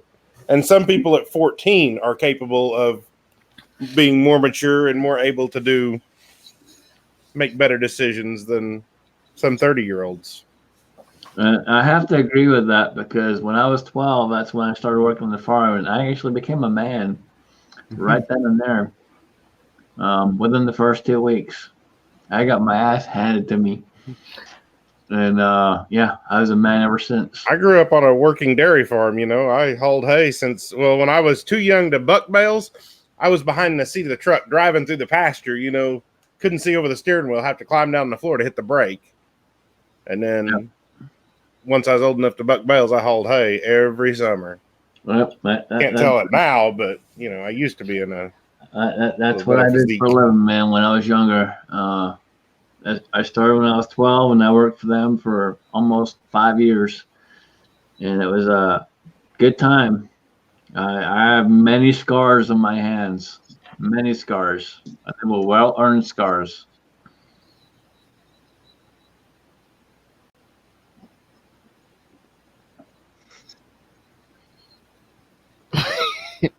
My Kenny shaking his head. We're just reading the comments. It's just Yeah.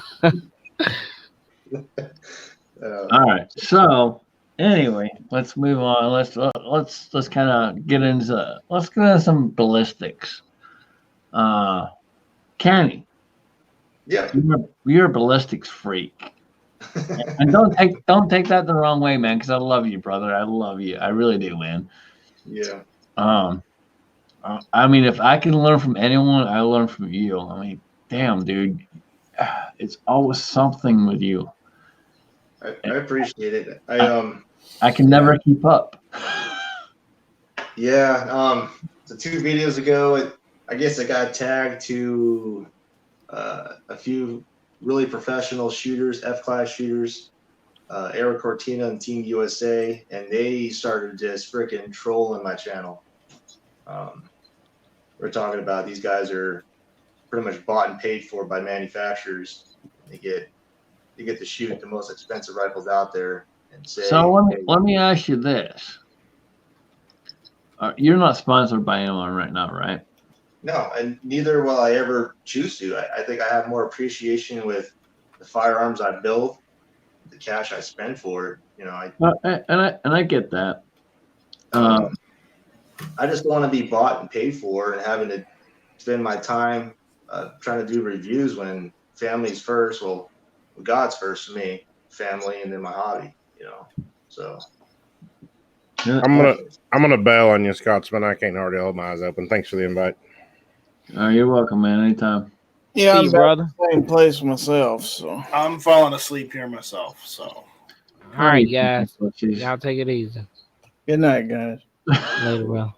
Later, pussy. Later, pussy. all I have to say when I leave is shall not be infringed. Damn it. Hey, See ya. no, nice strike. Say it properly. Fuck you, shall not be infringed. Scream that shit, motherfucker. I'm not screaming. I got people sleeping here in the background, so I can't Okay. yell out. You want to do it right, or I'm just going to kick you off. Shall not be infringed. That's better. There you go. That's all you All right, nice, right. All right, I'm going to bed. I'll see you guys later. See you, All right, bro. that's better. You still a bitch, but that was better. Shall not be a branch. Yeah. So they came on board and did all kinds of crazy crap, and there's a lot of folks that they're realizing that it's just because someone tells you to do something or this is how it's been done for X amount of years doesn't mean it works. No, I mean, hell, look at Elmer Keith. Elmer Keith did all kinds of stuff with 44 and 357 Magnum, and he was the guy that instituted that. Yeah. Well, this is the funny part. The funny part is there wouldn't be a 44. Yeah, this guy makes a video, and this is what he reinstated recently: stop neck sizing. Well, every freaking manufacturer out there in the reloading still makes an excising die to this day. There's a reason for it because there's a method that works for every style of shooting. And the reason why I know neck sizing works is because the folks that get into railgun shooting, which is, you're talking about precision shooting, railguns are probably the ultimate class of shooting for small groups. These guys get pissed when they get groups above 200 thousandths of an inch. So I get pissed when I get fucking one from here to here. right? Yeah. That's bad for me. But the whole point of this thing is we're a community and we're just trying to share knowledge. And you can't be a pussy. You got to freaking try things for yourself to see what works. You can't just listen. And that's it, man. You know, I think Willie says it best. Yeah. I'm sorry, excuse me. I think Willie Bullet Man says it best when he says, "Man the fuck up, man up, just do it, just say it, post it, fucking make it." Right. And you guys know we all love Willie, and if you don't know Willie Bullet Man, there will be a link down below. We'll make sure there's one there for him. But Willie is an awesome dude. Ranger, served his country, did his time, and now he's suffering. He's paying the price for many years of service. And again, we appreciate the service that he did. He is suffering from that, but he's on his way to recovery, and we're all here supporting him. So, Willie, again, you have my number and many of these guys right here. So anytime you need us, we're always here for you. But you know, people tend to forget that people have served and people have died and people have taken that ultimate sacrifice for this country, for us to be here, for us to have that right to say, yes, I can have this firearm. Yes, I can go up my back fucking garden and I can blow a couple of rounds. Yeah. And to me, coming from somewhere where I can't have a goddamn fucking thing. I can't even have a fucking 3-inch fucking knife, for Christ's sake. It's a big fucking deal. Yeah. And it might sound stupid to some of you guys, but seriously, it's a big fucking. You go from a country where you literally cannot have anything, including like a 3-inch fucking knife, to I can often carry a 6-inch fucking gun and go, hey, I got this on my side. I'm not bragging about it, but it's just like, hey, you know what? I have that fucking right. I earned that fucking right. And it's a big fucking deal.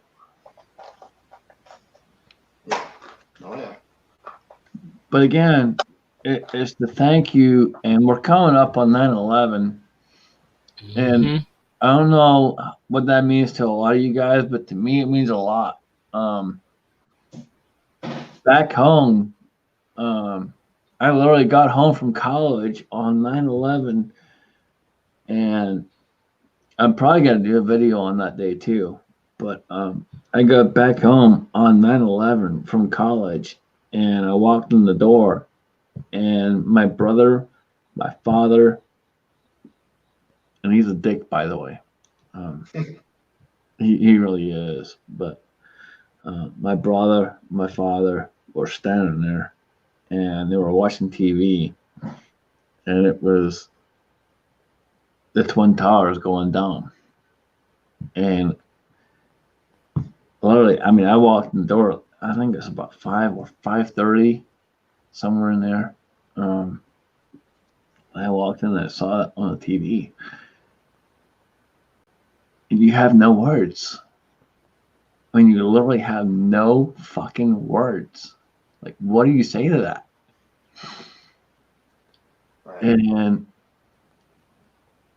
you know, President Bush came on, and I can't remember what he said, so forgive me. I have no idea what he said. But I can tell you this, as someone who stands for freedom, as someone who has fought for freedom and will always fight for freedom, he may not always have been in the right, but when he got up and spoke what he spoke and said what he had to say, and when the Twin Towers fell, I will tell you this, you guys all know I got your back, 100%, always got your back, always got your six, and no matter what, I will defend this country and defend my country, but I'm here, and for me, that kind of comes first. Yeah, I agree, bro. I agree with that, man. Not 9/11 was you know what? I think everybody remembers where they were when they watched the footage or when it was live. I remember I was working. Ironically, well, I don't want to say ironically. I was working at a tire shop at the time. It was like a mechanic tire shop, and my boss was like, "Hey, man, come here," and looked at the TV. So it was, it was. So I think every year it comes up. I kind of I'll never forget where I was at when it happened. But I think that was supposed to bring America closer. Like everybody, no matter what color, what gender, what ethnicity. You know what I mean? So yeah, it to me it means a lot. You know what I mean? As far as let me ask you this, and don't take this the wrong way, because no problem, bro. no, you know you're my brother, man. You said it kind of the way that they said it. That's why I'm saying it this way, because I don't want you to take this the wrong way. But the way that they said it is it brought us all together, no matter what color and so on and so forth.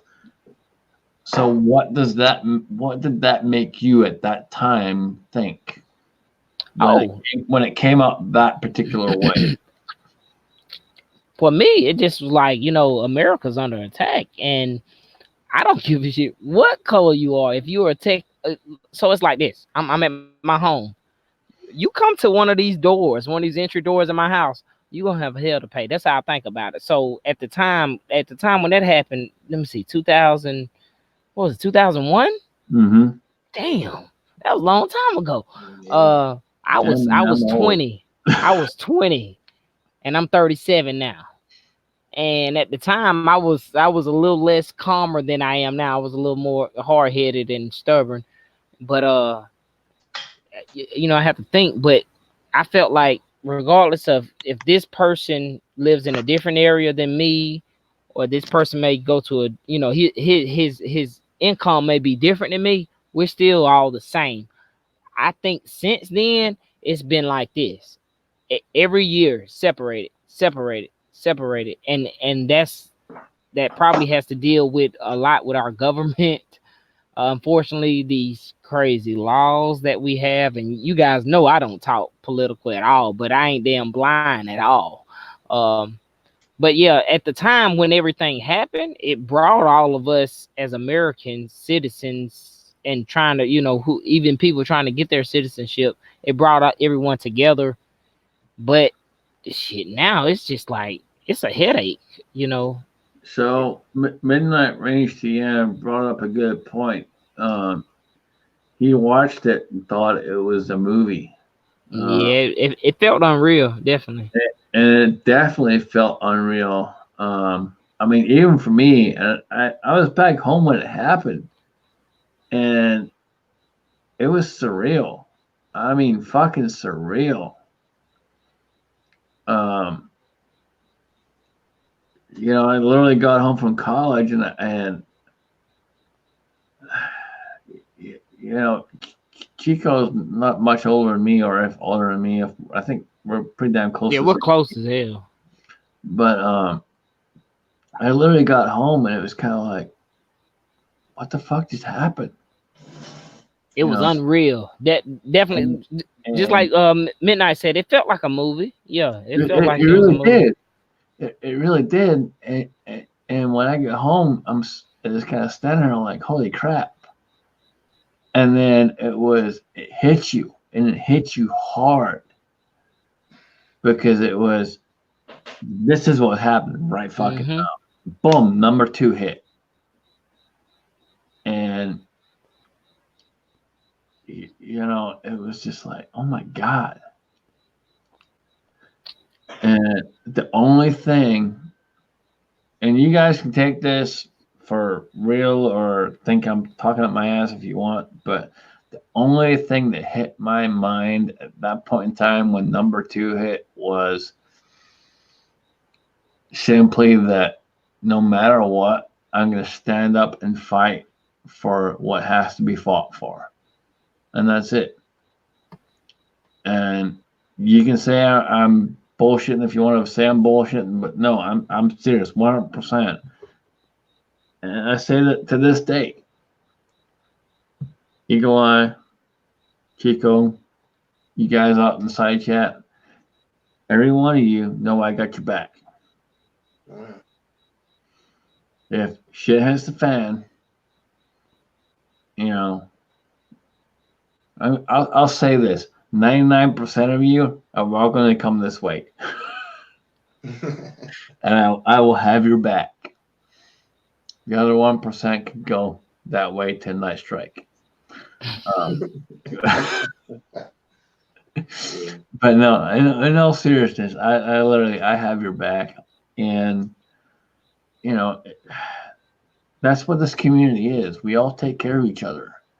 We stand up for each other, and the Second Amendment is not something that can be taken lightly. Yeah, you're right about that. And that's the fucking problem. The problem is it's taken fucking lightly. Yeah. And you know what? I think it's so easily for, just like I was saying earlier about these, and I didn't even say millennials, but these younger kids, so easy to give up a right that they haven't even received, if that makes sense. Well, they don't even know what it is. That's correct. Because guess what? Problem.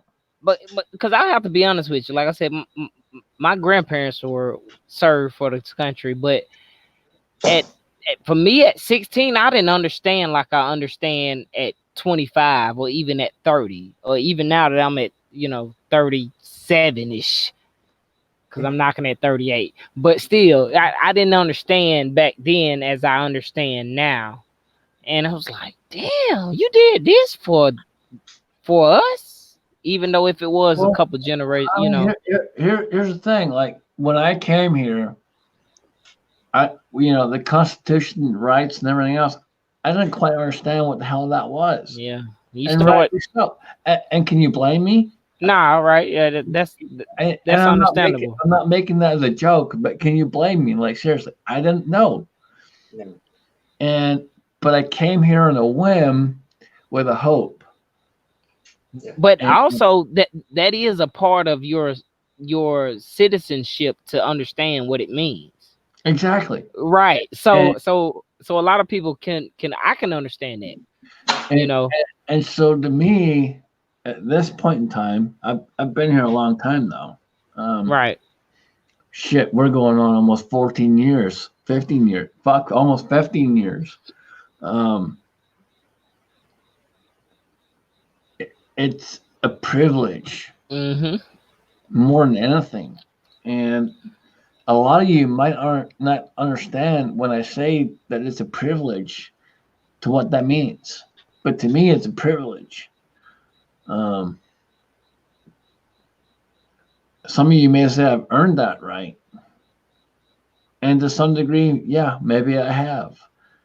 But to me, it's a privilege. Because I don't even know how to put into words. I think Cranky Cletus said it right there. Exactly. He said the Constitution don't need to be rewritten. It need to be reread and retaught. Yeah, it's reinforced. Yep. The Constitution says it all. Think about this: 99% of you are immigrants. Yep. You may not. Those are big old facts. Those are big old facts. You may not know it, or you may not understand it, but that's what it is. 99% of you are actually immigrants, and Correct. Yeah. to me, being an immigrant and being someone that has a deep respect for the Constitution, has a deep respect for America, has a deep respect for the people. It's bigger than just simply the Constitution. It's bigger than simply the right to have this, the right to have that. When someone says, "Hey, we're fighting for this," to me that's a huge fight. Huge. Hey, we're fighting for this right. Great. You know why? Because I stepped up and said, I'm going to do more than this person did. And it's not because that person didn't do what I did. It's because I was willing to do it. And I was willing to say, you know what? I'm going to take that extra step. Mhm. But for example, we have El Tanda. We have, we got El Tanda Fabrizio. We have the Russian. And you all know who the Russian is. And if you don't know who the Russian is, fucking shame on you. You better know the Russian. Or if I have to tell you who the Russian is, fucking shame on you. Because I better not. And if I have to, you better comment, and I'm going to slap your ass for having to fucking tell you who he is. But if you don't know the Russian, or if you don't know,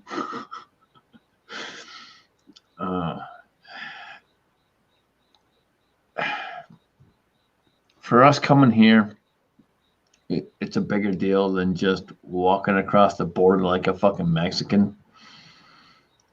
And I don't mean that in disrespect to anyone. I'm offended.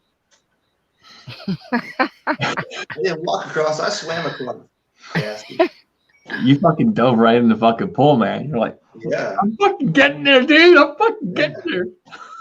I was stuffed in the corner of a boat, bastard.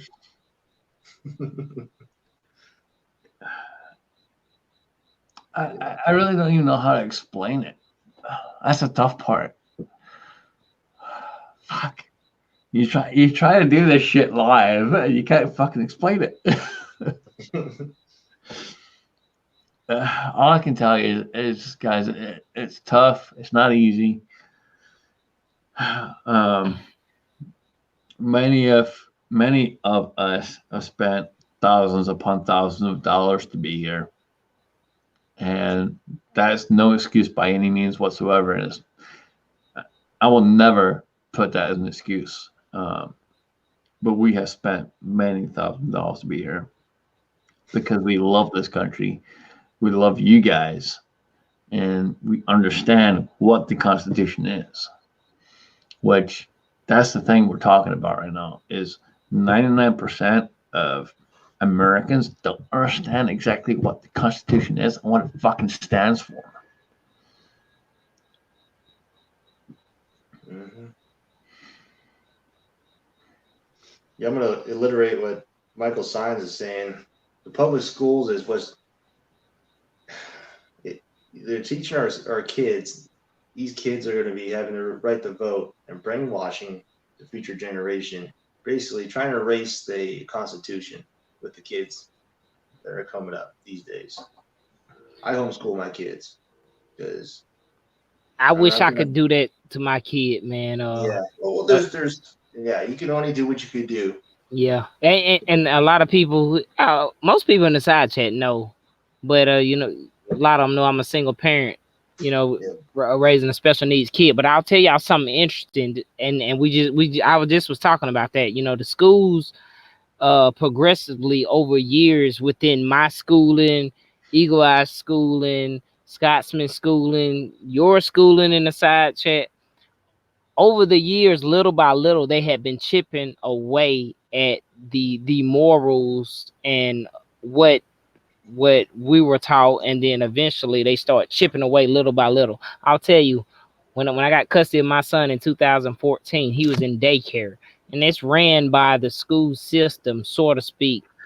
They got a certain set of rules they have to follow or laws or whatever. So one day I went up there for lunch. Let me tell you. So they were eating lunch, and my son just digging in, and I'm like, hell, what the hell? I'm like, what? He 3. My son was 3 when I got custody of him. I was like, you know, we don't do that. And he was like, oh. He started praying. Right? We pray over our food, and that's just, I'm from the South. That's what we do. Yeah. Other people may, you know. He started praying. You know what the teacher told me? He can't do that. Who the hell you talking to? Yeah, he can. I pay the damn tuition here. What you talking about? Yeah. So then when I thought about that after I went back to work, I said, ain't that some shit? They gonna tell me that my kid, but we a country and a school system and a government of freedom of religion, freedom of, you know, you gonna tell me my kid can't pray because it may offend this other I don't give a shit about this other kid. Yeah. So I mean, I say that lightly, but you know what I mean. No, but that's it, man. And don't say it lightly. Don't fucking say it lightly. Well, That's the fucking problem. Well, is everyone keeps saying, I didn't want to I'm mean gonna fucking pussify this. I'm gonna pussify that. Well, I'm more of, not saying I don't give a shit about this kid, but I'm like, I don't care if we don't offend this motherfucker. You know, I don't care that we offend him, but I care about everybody, you know. But when the teacher told me that, she was like, he can't pray in here. I'm like, bullshit, I pay this tuition up in here. He was in daycare at the time. And that's the point. So it's, you know, yeah, it was kind of damn. It kind of rubbed me the wrong way, but it was a daycare. People gotta understand. It was like, he can't pray during lunch. I said, bullshit. My mom didn't play that shit. You better pray over that food, or you ain't gonna eat. It doesn't matter if you're paying for it or not paying for it. Right. If that's your religion, that's your. Now you're invoking upon another fucking right by fucking saying they can't do that. You're now obstructing another right. Correct. So that's what I'm saying. Every year it's like with our generation, it was probably like, and like I remember when I was in school, we used to say the Pledge of Allegiance, you know, and then every year it seemed like stuff got a little more lax, if that makes sense. You know what I mean? Like they yeah, and that's what's getting me. It's the kids in the adolescent life during the middle school and high school years is the most crucial time for them developing to be the adult they're going to be. They're so freaking confused nowadays with all this gender crap and what to accept in society and all these rules and stuff, regulations that the school's imposing, instead of teaching our kids the history of the United States, how this country was made and founded, basic fundamentals of life. And you know, it took home ec away, it took woodworking away, all this crap. To me, it's very upsetting because I understand folks got to make a living and got to support a family, but there's folks out there that I know for sure make enough, yet they are so selfish to say, I want to be able to go and have my own time to go do what I want, and I'm just going to leave my kid at school. Well, the other part to that too, and this is one of the things that pisses me off, is we all grew up, I mean, correct me if I'm wrong, but I grew up in an era where someone else taught me what I was doing. Mm-hmm. And I'm sure someone else taught you. And I'm sure someone else taught you. And they passed it forward, right? Yep. It kind of lines up with, you know, like this person's going to teach this person. And then it's for me to pay forward what I've learned to either my son or my younger siblings or even my younger constituents outside of you know, my area or in my general area, you know. So that's the crazy thing, like I said. And that's exactly. So when it comes down to it, you know, we're talking about this, and Kenny, I love you. I appreciate you for everything, man, and you know that.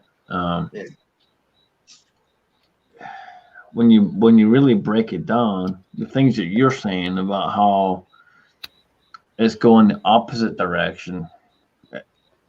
For those that don't understand it, trust me, it makes sense. It's going the opposite direction.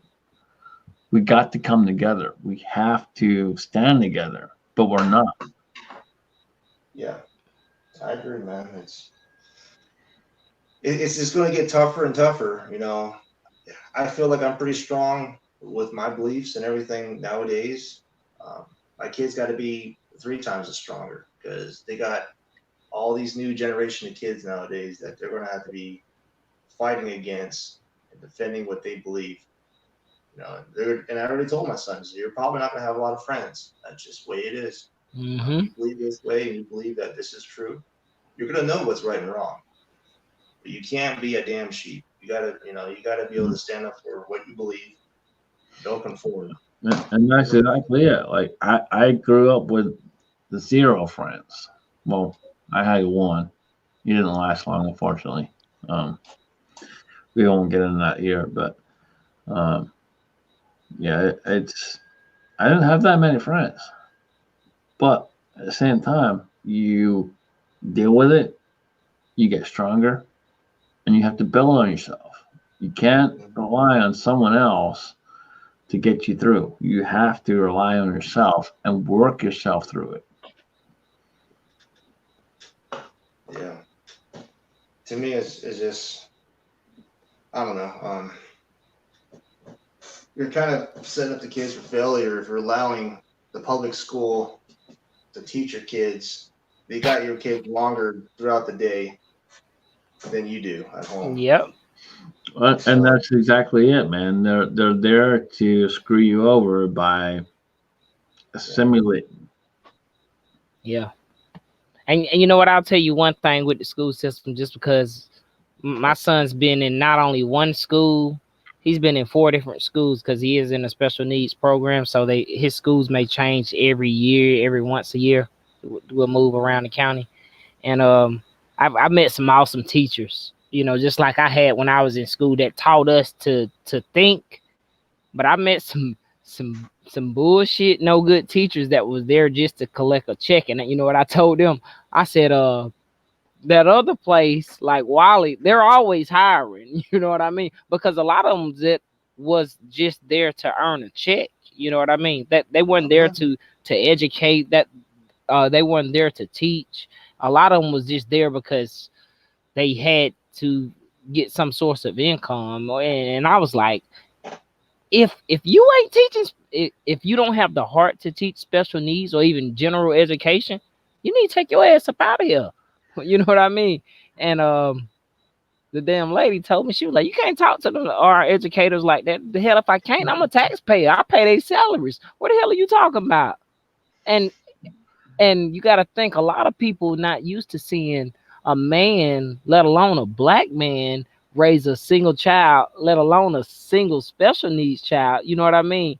So they was like, what the hell you learn? I learned enough to know that what the hell y'all doing ain't right. So Circle K always hiring. Again, it's key. And home, just like you said, homeschool is the best, man. But I can't do that. You know, Chico, I love you, brother. You know that, man. Oh yeah, brother. You can fucking call on me for anything. Oh yeah. But exactly as you said, it's simply society does not understand. Correct. That's always correct. It doesn't matter what color you are. True. Doesn't matter what's going on. We have to come together. We have to be a unity, and we have to get to that point where we can understand each other and get to where we can be in that particular unit where I agree, man. We're simply we're not fighting. Yeah. Because we're fighting the government. Yeah. That's what it boils down to, man. It's the I don't know if a lot of you guys know, man. If you know, if your child was to be injured in the school system, you know you can't sue the school system. Do you know why? Because they're owned by the federal government. Mm-hmm. I bet a lot of people didn't know that. I've been through that, and I'm telling you stuff that I know for a fact. Like my child was injured bad, and they was like, I talked to a lawyer. They was like, you can't sue them. Well, you could, but they was like, basically, you'll run out of money. I said, why is that? They was like, because they're owned by the federal government. They was like, now if your child was in a private school, you could sue the school and probably win.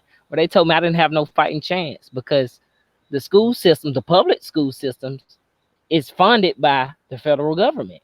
I said, ain't And the that some shit? LGBT. And the LGBT. That's has a Right. big. I never knew that. That's not taught in schools, not even in my schooling. Like when I was in school. Why would they teach it? Because if they teach it, you can't fucking fight it. Correct. So I was like, that's bullshit. So I was just like, you know what? I just have to make sure that he knows and I know that if something happens, he tells me like this. And then that way, I mean, you know, you could say you could try to get your congressmen or the state representatives. Well, I talked to some high profile lawyers. They was like, your ass gonna run out of money. I was like, what? It was like, for real, that they're owned by the federal government. The school, public school is funded by the federal government. And I was like, ain't that some shit? And then stuff started meshing together like a puzzle piece. Like, ain't that some shit? So Yeah. it's weird. So just like Michael Signs and True Free said, homeschooling and Kenny homeschool his children. That's always better. Yeah, I homeschool because I can't afford private school. That's one of the reasons. And plus, my wife, she's got a degree in child development, and she actually worked with a lot of special needs. When I met her, so she's got the heart for it. Yeah. But my thing is kids nowadays. When I went to go, what was it, Kansas City College, ACCC, Johnson Community College? There's dorms there. I was looking at. Walked in. Freaking dude walked in there, didn't know how to do his damn laundry. And girl walked in there, didn't know how to do her laundry. Someone said, go get laundry. So it's just simple, basic life skills are just not there. Actually, I got in a fight a few weeks ago. I was at a gas station, and a bunch of these little teenagers came. They broke down on their little Subaru. For one, I knew for sure they're from California. They had like liberal stickers. So I knew for sure they were California. Bernie Sanders, all this crap was on their car. And they go in there. They got two young girls. These three guys. They broke down, popped the tire, and somehow pulled. Broke a pulley. But the way they said it, saying, "Oh, we got to replace this pulley thing," yada yada. It's like it sounded like a little girl saying it. Like there's no freaking man to that, So I turned around and says, dude, you's a bitch. Freaking go replace that shit. You're in the middle of the desert. You're going to let your girlfriends freaking, sweat off and all, sweat. And you had no freaking life skills. You couldn't even change your tire. I mean, what the hell? So I should have just went off on these people, man. And I was like, you got to get some freaking life skills. Man. That's bullshit. You're embarrassing. You're embarrassment to manhood. Yeah, you can't even freaking change a tire. But I just, a little rant I went off of, but yeah, it's just. Yeah, our youth is, yeah, and you know what, like, for parents and even not knocking nobody who ain't parents, but if the parents of the youth don't step in and show them, like Kenny was saying, those life skills, changing tires, being self-sufficient of your own responsibility, shit, they is gonna be doomed because eventually they will be taking care of us. Like my son's gonna be taking care of me when I reach that age, or at least I hope he will. Shit, And the biggest distraction to all of this crap, these parents, put down your freaking phone and get off your stupid ass Facebook. Yeah. Social media is destroying your family. So I don't even have a Facebook. All I have is YouTube and Instagram. But that's the biggest problem nowadays. So people are so selfish. Parents are so selfish. They can't put freaking 10 minutes of their time off of Facebook. They're show their fucking ridiculous, man. So right there with you, dude. Yeah. So I freaking hate Facebook. I hate the whole social media platform besides our little family we do here. Mig is probably saying some real facts. He said my kid gonna starve when he moves out. He can't make his own food for nothing. Mig, I don't. Hey, I have a feeling, a brotherly feeling that you're gonna help him with that eventually. Even if he moves out and can't do it, you're gonna give him that opportunity to come back so you can show him the right way. But I understand it because I had a roommate that was like that when I moved out on my own. He about burned our damn apartment down with a Tostitos pizza, and I was like, he was like, yeah, man, my mom gonna come over and wash my clothes. I was like, huh? Like your mom stay 30 miles away. Like, dude, I gotta wash them. You want me to show you how to wash clothes? Like, I ain't folding your shit, but I'm gonna show you how to wash them because you put them in a washer and you turn it on. You put the so and this was somebody my age, but just lived in a totally sheltered environment. So Yeah. yeah. Yeah, I agree. Yeah, I met a few folks like that. They learn real quick though when they ran out of skeebies how to wash some clothes. Though, I'll tell you that. I'll tell you what, then I ain't bragging. My son can work the hell out of microwave, but I be nervous because I don't want him to damn put no metal in there like a fork. But he ain't did it yet. But he can work the hell out of microwave. Uh, yeah, Scotsman, you do, brother. You tired, man? I'm good, dude. Oh yeah, but yeah, man, it's definitely been a good chat, man. Yeah, It's we a it lot of good topics, man. yeah But yeah, it I agree. is it I agree. definitely is a struggle with everything that's going on with shit. I mean, ooh, it makes you know what? It makes me want to go back to being a kid. I ain't gonna lie, cause I would do stuff a little different. Yeah. Fuck, Shit. and that's the thing, man. Like when we were kids, we never really thought about this. Correct. We No, never no, thought this exactly. would happen. Um, You know the saying where they we, say, I we wish I wish I knew then what I wish I knew now what I knew then, or what I wish I knew then what I know now. but we Exactly. see this thing. Even if we did, it really kind of wouldn't matter because we're still gonna We be wasn't at this point.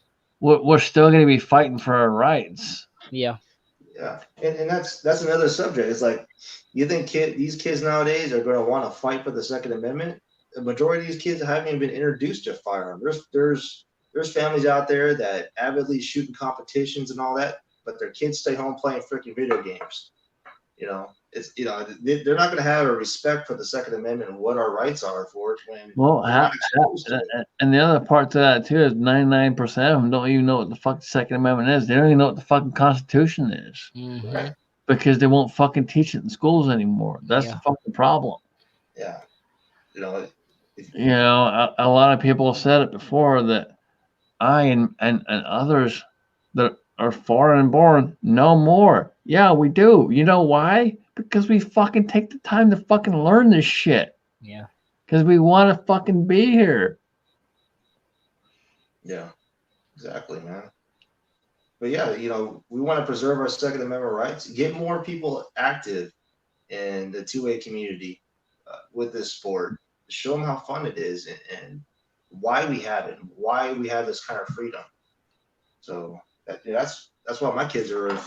Should he barely play video games? My son wants to go shoot this rifle tomorrow. I mean, that's just what he tells me. Hey, I want to go shoot your rifle instead of, hey, I want to go play video games. So I know you know the answer to this, and I'm not putting you. I don't mean to put you on the spot, but Scotty, good brother of mine's out there in the side chat, and he says 99% of them can't tell you what the Bill of Rights is. What's the difference between a Bill of Rights and the Constitution? Let's see if the folks there will answer that one. Man. We'll go to the second for the side chat, and then we'll start with Chico Wiseman, and then we'll go to Eagle. Oh, yeah, I'm in the hot seat. So, okay, hold up. Wait a second. Wait on me. Give it a minute.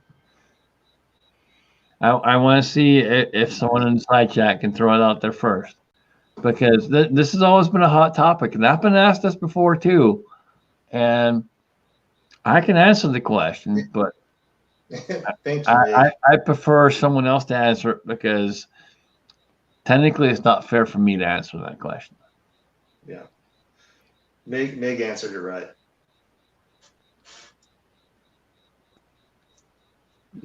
Mig posted a video, a link, and I was looking at it. He said this is what kids do when they go to Mount Rushmore or some shit.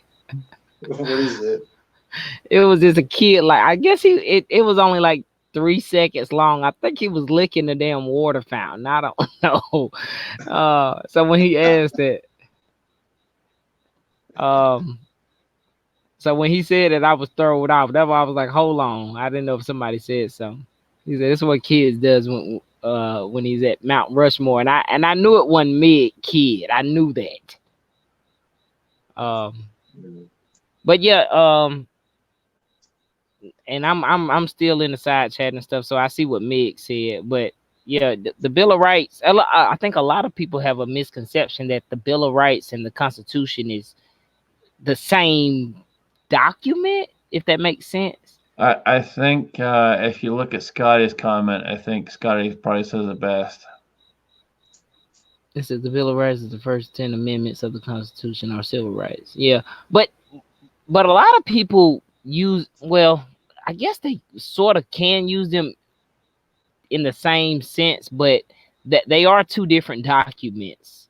They are two different documents. Yep.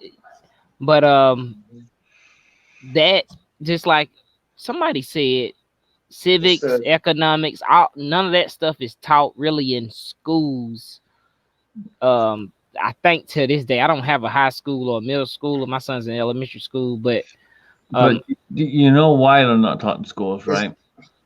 Because they don't want, to my knowledge, they don't want you to know and I'll say this like that, they don't want you to know the power that you have as a citizen and stuff like that.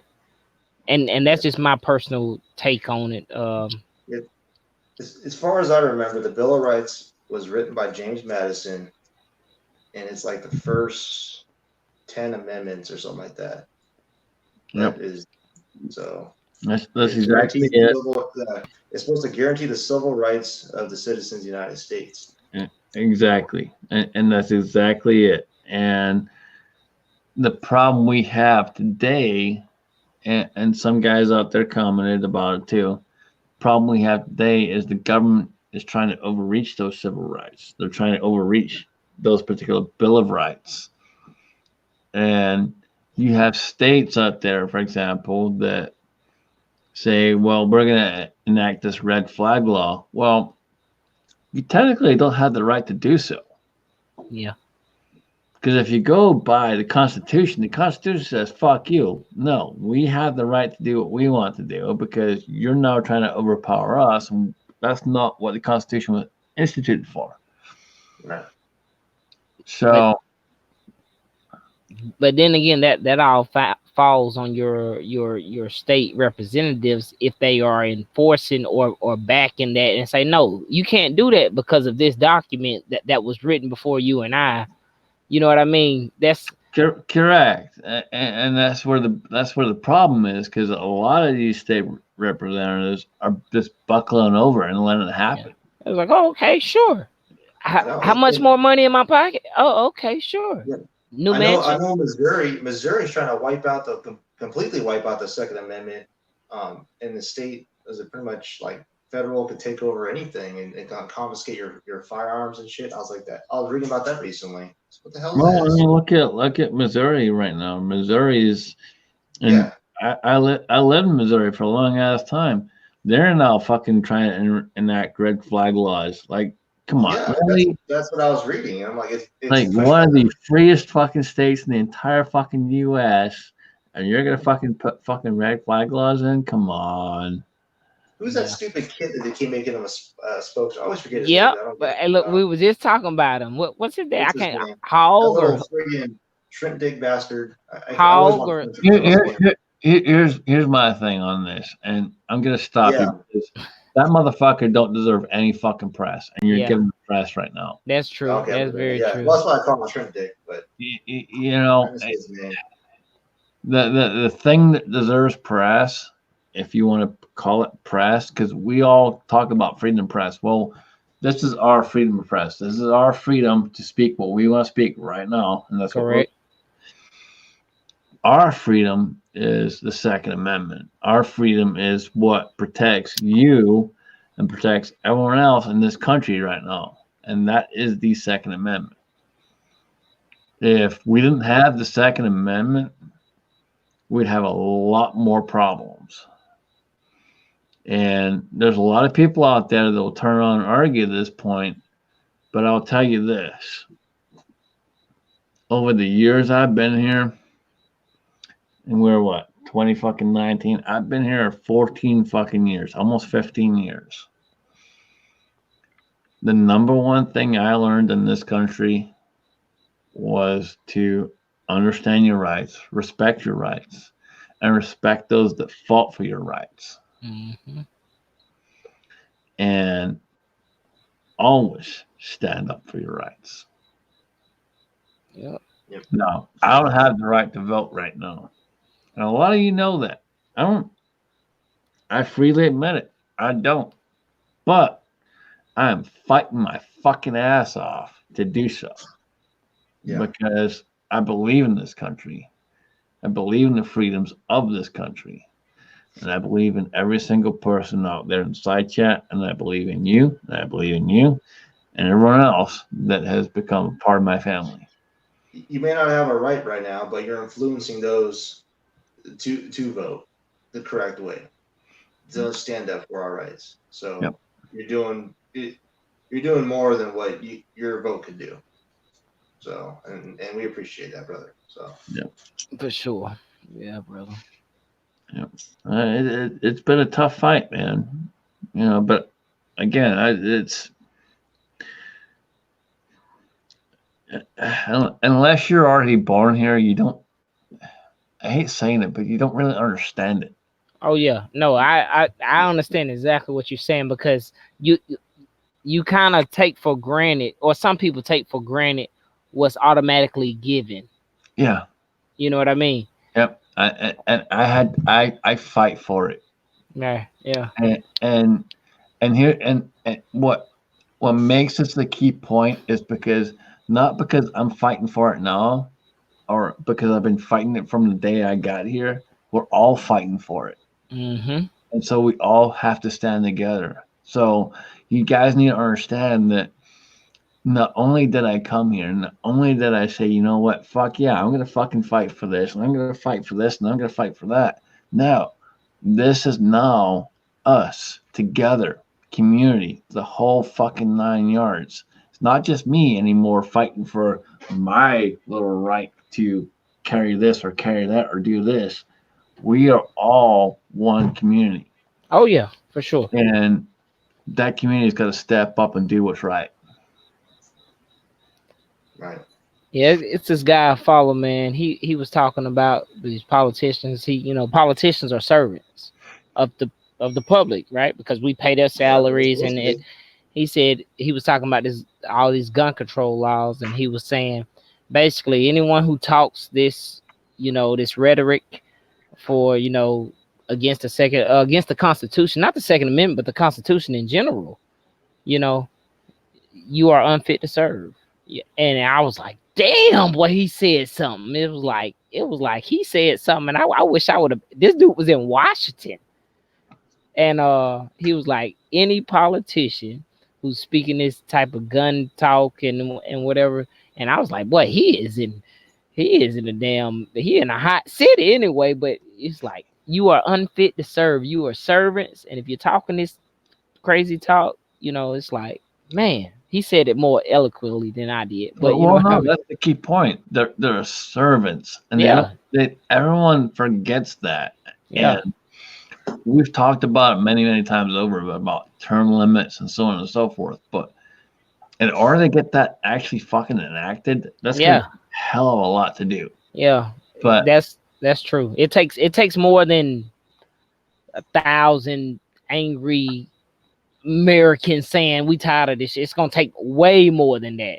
It's gonna take way more than that. But what we really need is people being committed to it.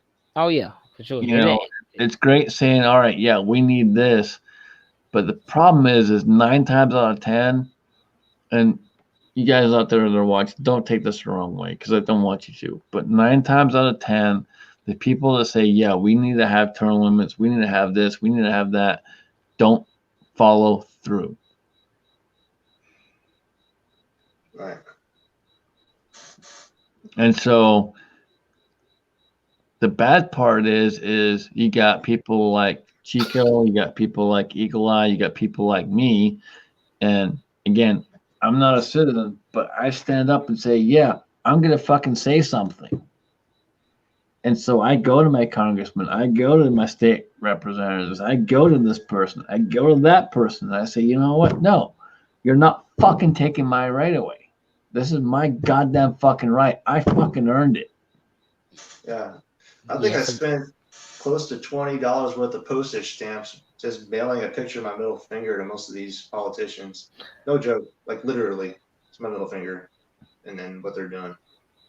So, yeah, but yeah. It's unfortunate, but and we're gonna have to continue to, like he said, be everyone really needs to be on one accord, regardless of whatever background you're from. If you're an American citizen, like it's definitely got to be on one accord with everything. Just be vigilant in what you do. Oh Don't yeah, don't say you're gonna do it. Just fucking do it. oh yeah, yeah, yeah. You know, even those times when you go like market night or I said the county fair and you got protesters out there, don't let them freaking speak. You know, if you got people starting to even say something back to them, encourage them. Freaking shut them up.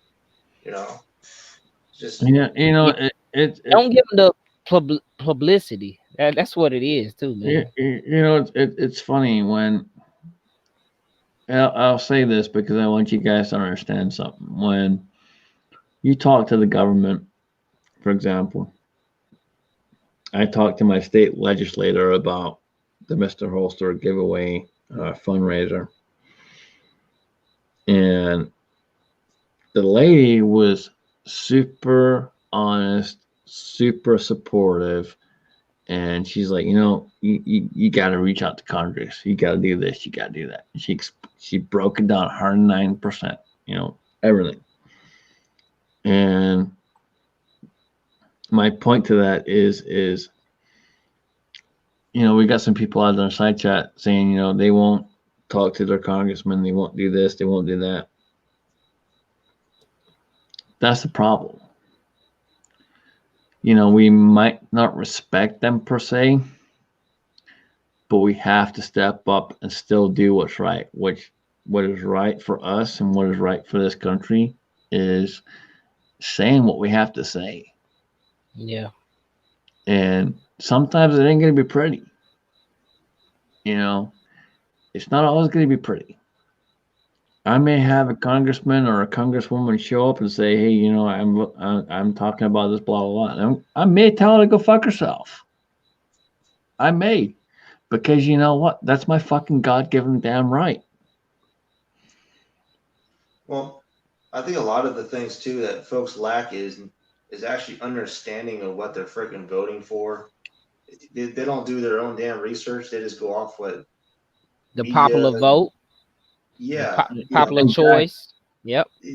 They won't pick up an article and even freaking skim through the 300 pages. The first, the lesser of two evils. I fucking hate that shit. Yeah. And there's guys out there that are paid to summarize, basically the laws that are trying to be voted on, and basically accurately summarize and highlight stuff in that. Go look at that. Pay the $10, $5 it takes just to get a summary if you don't want to read it. Educate yourself on what the hell you're trying to vote for. More likely, yeah, it may be something stupid like, oh, I'm voting for this to expand the dam, Hoover Dam, and the water supply. Somewhere down the line of that freaking bill, there's something about gun rights. It's like, what the hell? Yeah. And that's one of the biggest problems that I have today is when you look at these bills, and you have to look at them, Uh-huh. is whenever you start delving into it, you will find more and more of hidden agendas. Yep. I found things in the last year and a half, 2 years, where it's a healthcare bill, but wait, there's gun legislation in there. Yeah. Or it's, we're going to introduce this drug to help battle this, but wait, there's gun legislation in there. Yeah. That's a tactic that they try to say, hey, we gonna help you over here, but also we want you to do this. Like we're gonna add this too because we're giving you all of this. Like you're not giving me nothing.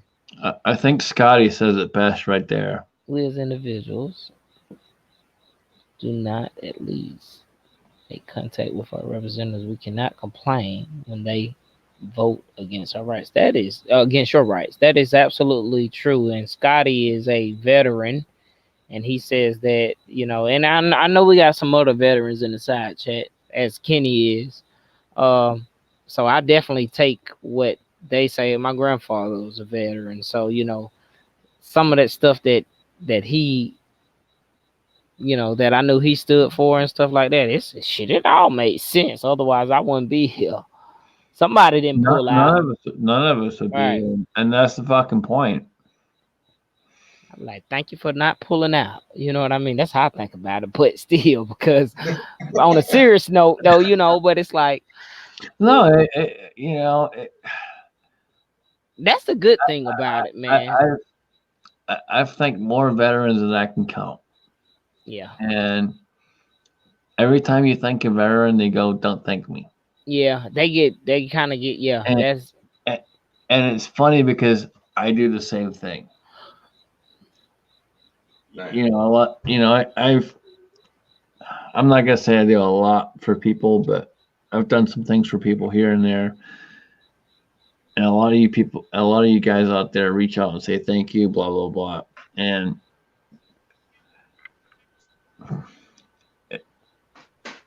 sometimes it's tough to accept that, because I don't even know how to explain it.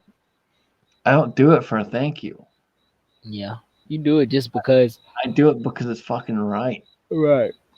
It's just kindness of the heart. Your appreciation of their sacrifice, with not expecting anything in return.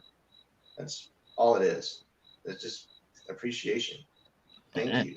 And that's it, man. None of us expect anything in return. And you fought for our country, and many others in the side chat fought for our country, and we don't expect anything in return. All we expect is our rights. That's it. Yeah. And sometimes it's hard for people to understand that. People to get that in their mindset of, well, this person jumped and did this and did that and did that, but why? It's simple. It's real fucking simple. Read the fucking Constitution. Mm-hmm. That's all you need to know. That's your fucking right. Guess what? He fought for it, and many others fought for it. Cranky's still out there. Yeah, Cranky is. Cranky, look at this.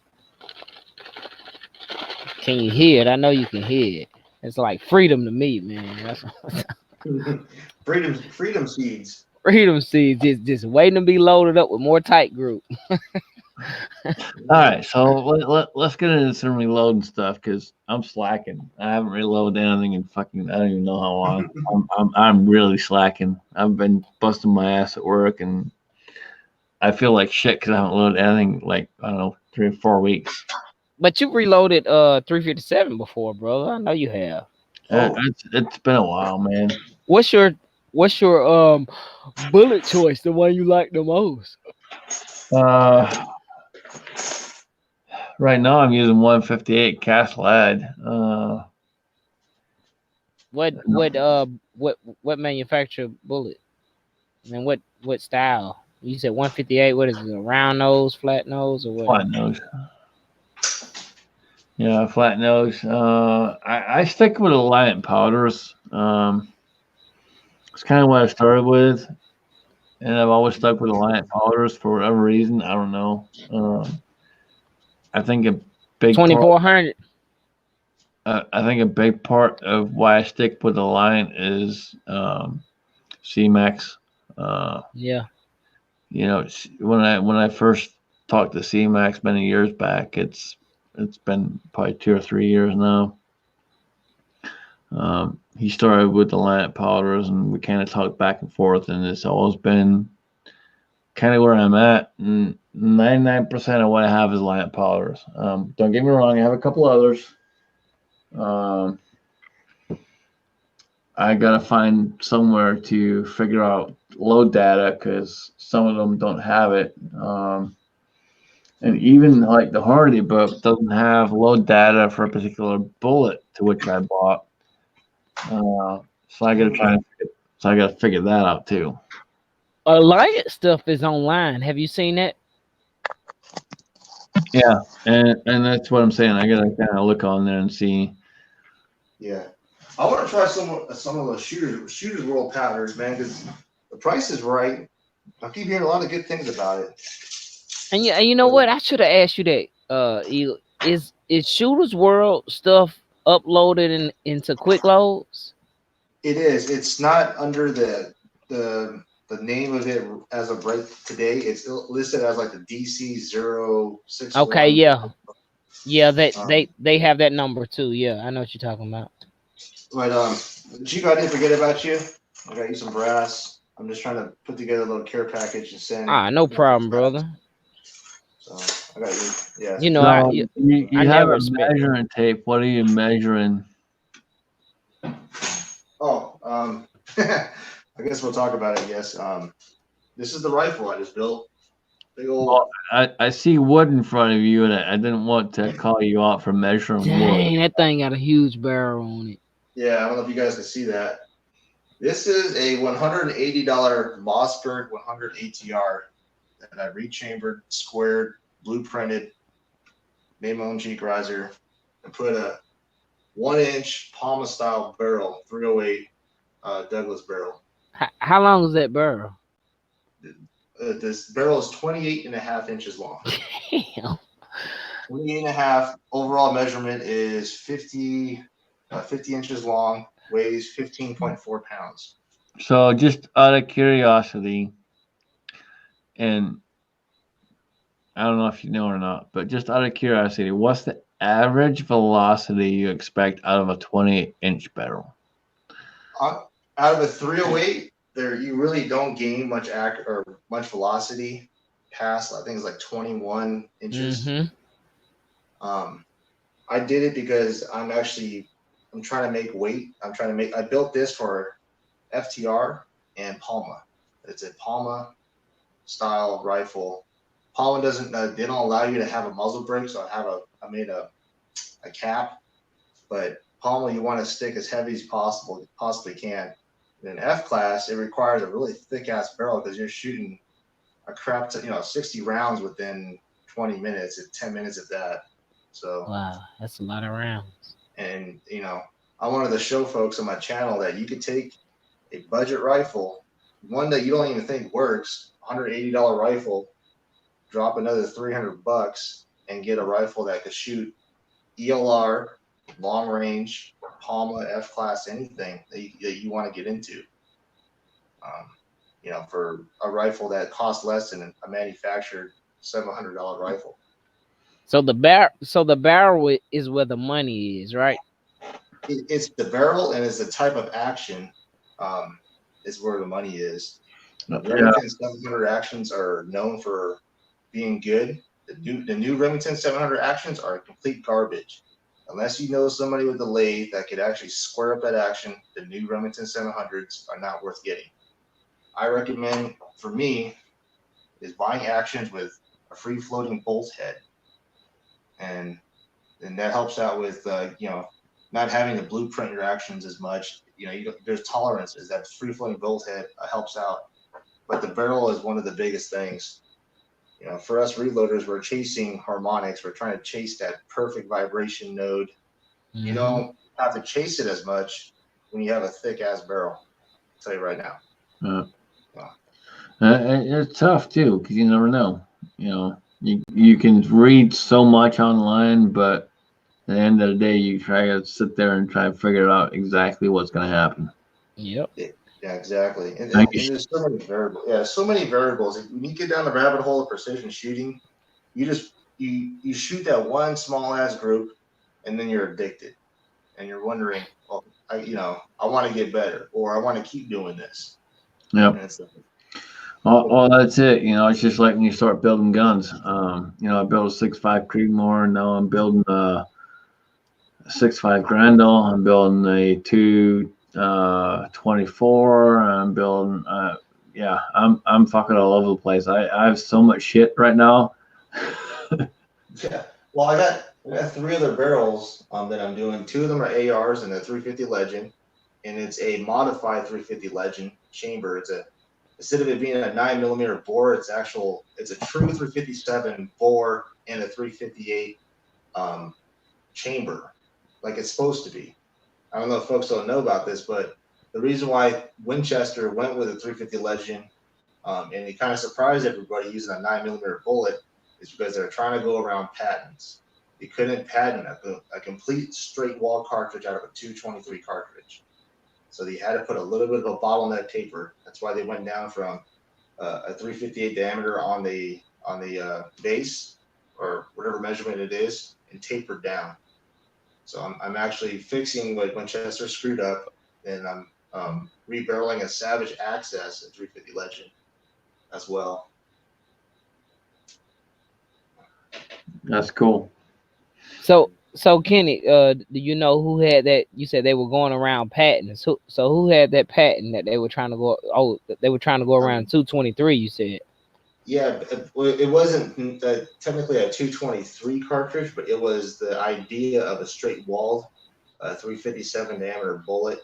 In the straight wall case. Yeah, they made a few cartridges. One of them, I think, top of my head, that ties into that is the 357 rimless maximum, which is basically the 357 maximum turned down the rim, converted to an AR.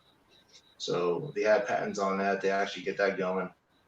And there was another cartridge out there that was a straight wall, same dimensions of a 223 Wildcat. I forgot the name of it though. So they basically have a patent on the 350 Legend then, because they figured out a way how to go around those other parent cases. So here's the funny part. I think it's like Wisconsin and some of those states that require straight wall cartridges for hunting. In their requirements, it's required minimum, I think, 357 diameter bullet. So to me, I don't know how they got away with developing the 350 Legend, because it's using a 355 bullet, 355.5. But I think the way it's written inside the SAMI spec, it says 357, and you see next to it asterisk plus or minus like 5 thousandths. Yeah, that's how they did their research. Yeah, so they had lawyers, of course, and to me, it's nothing new. I mean, it's a big hype right now. It's nothing new. It's been done numerous times back in the day. Folks were making their own 357 barrels and modifying 223 cases in revolvers. They're shooting basically the same style cartridge in revolvers and rifles and all kinds of crap. So it's really nothing new. For us though, us that we cast, me, you, Chico, and Scotsman, it's a perfect cartridge for what we do. Yeah, because we probably have the bullets for it. Yeah, and that's the problem. They really screwed up big time going with the 355 bullet, because how many full metal jackets do you know of that go up to 180 or 200 grain? That's a 9mm. There's really none. Everything that you see is Spear 220 grains at 358 diameter. Everything's aimed towards the 357, 358 diameter. And you don't want to swedge down bullets or resize them full metal jackets, because you're separating the lead core. You're going to cause a huge problem. You actually sometimes whenever you sizing down that jacketed bullet, you can make that bullet longer, or you Yeah, actually are making that bullet longer. Yeah, you're just setting yourself up for catastrophic failure. Yeah. You're So wasting- yeah. so if you're making that bullet longer, you possibly reducing your case capacity. I don't know what kind of powder charge those things take. Yeah. Well, the biggest thing is separating the lead jacket and the core, Mm-hmm. creating an air gap. You're letting all that pressure build up into an air gap. You're talking about a grenade, and I've done it before. That's all I know. Yeah, that's crazy. So I tried to make my own 30 cals out of a 9mm bullet, and that didn't go good. So, but yeah, what do you think there, Scotsman? What's that? Oh, he's burning out, man. Maybe we should I shut know, it bro. off. We can end, brother. Yeah, Say that again, brother. I'll just talk about the 350 Legend and rifles in general, but yeah. Yeah. Yeah, I'm really curious about the 350 Legend, man. I'd like to build one. Yeah. I'm still waiting on a reamer. It's been over 8 weeks now. Trying to get a reamer. I think right now I have the 6.5 Creedmoor. I have the 6.5 Grendel, which the rest of the parts will be here Monday. I have another lower that just showed up that's for the 243 build. And then I have another lower upper combo, which I'm not sure what I'm going to do with it. I don't know if I want to do a 9mm or if I want to do a 350 Legend. I'm not quite sure yet. It is FDE though. Yeah. So. I got a cool little build that I'm going to do with an SKS. It's kind of rare. I'm rebarreling an SKS. I know it's a cheap ass rifle, but I'm rebarreling it to a 6.5 Grendel. So Yeah, I mean, I have the 6.5 Grendel build almost done. yeah, I got parts, and the parts that showed up unfortunately didn't work properly. So I had to order more parts, and they'll be here Monday. So the 6.5 Grendel should be done Monday or Tuesday. And then I just gotta find ammo so I can go shoot it. yeah. So I have That's no the cool thing about the Grendel. They make steel. idea. Yeah, they make really cheap steel case ammo for 6.5 Grendel, which I was really surprised about. Yeah, I gotta go find some ammo, which I'll take a look tomorrow because tomorrow I gotta drive down to Columbus for the 2A rally, so I'll be down there.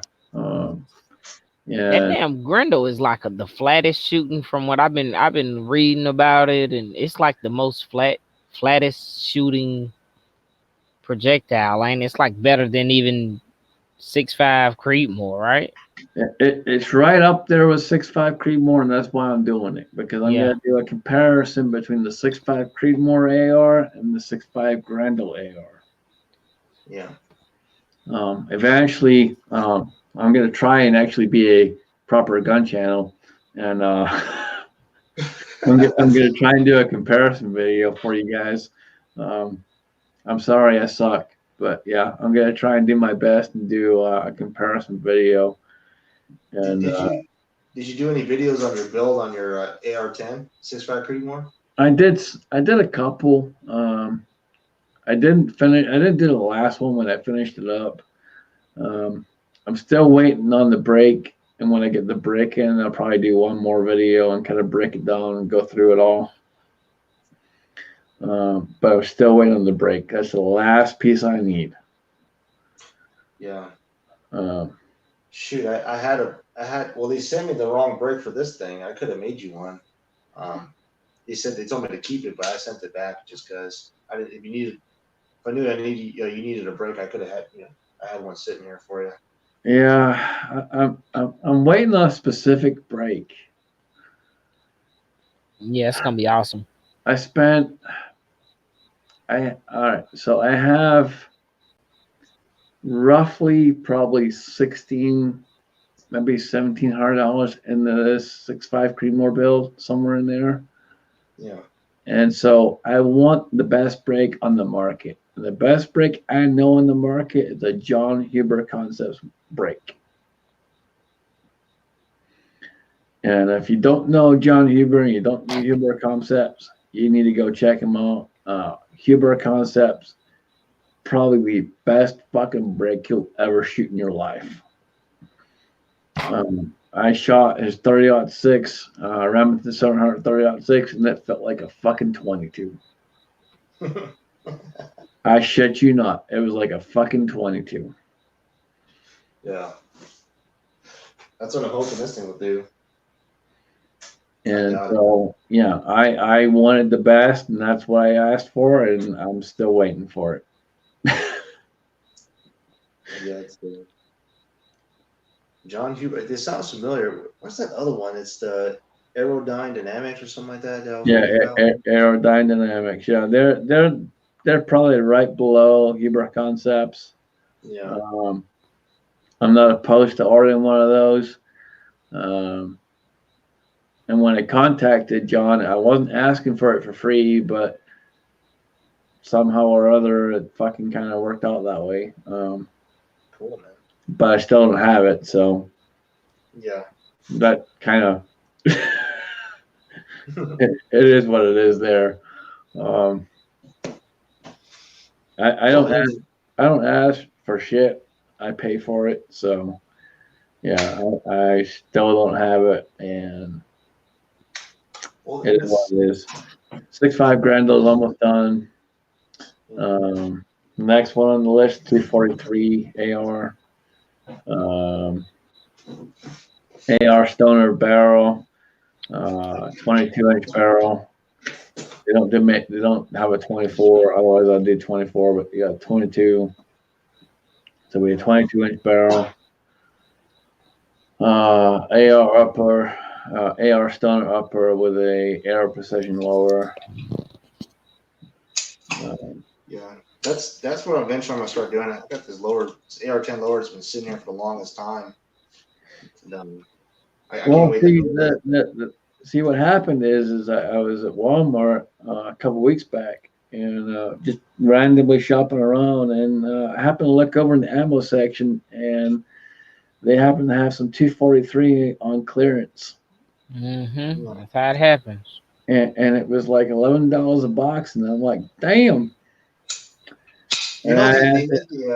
After about 25 minutes, someone finally showed up, and then they were like, "Can I help you?" And I'm like, "Yeah." How many boxes you got out of that? 7 boxes. I'll take it all. Nice. And I don't have a 243, so guess what? I gotta build one. Yeah, I kid you not. I saw the weirdest upper. I think it's for an AR-15. I could be wrong, but Davison, or no, it's KM Tactical. They're out of Kansas City. They make a 410 shotgun upper AR. So I thought that was pretty unique. So Kenny, you might be able to answer this question, and I can answer it too, but you can probably answer better than I can. Mad Sexy's out there, and he's asking, when building a rifle, what's good things to watch out for? When he says building a rifle, what kind of rifle is he talking about building? I assume he's referring to an AR.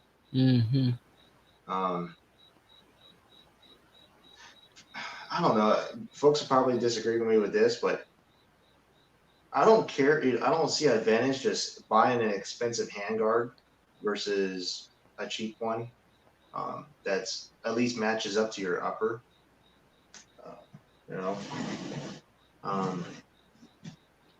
Your bolt carry group and your bolt's probably going to be, or your bolt carry group and your barrel are probably going to be where you want to put your investment in.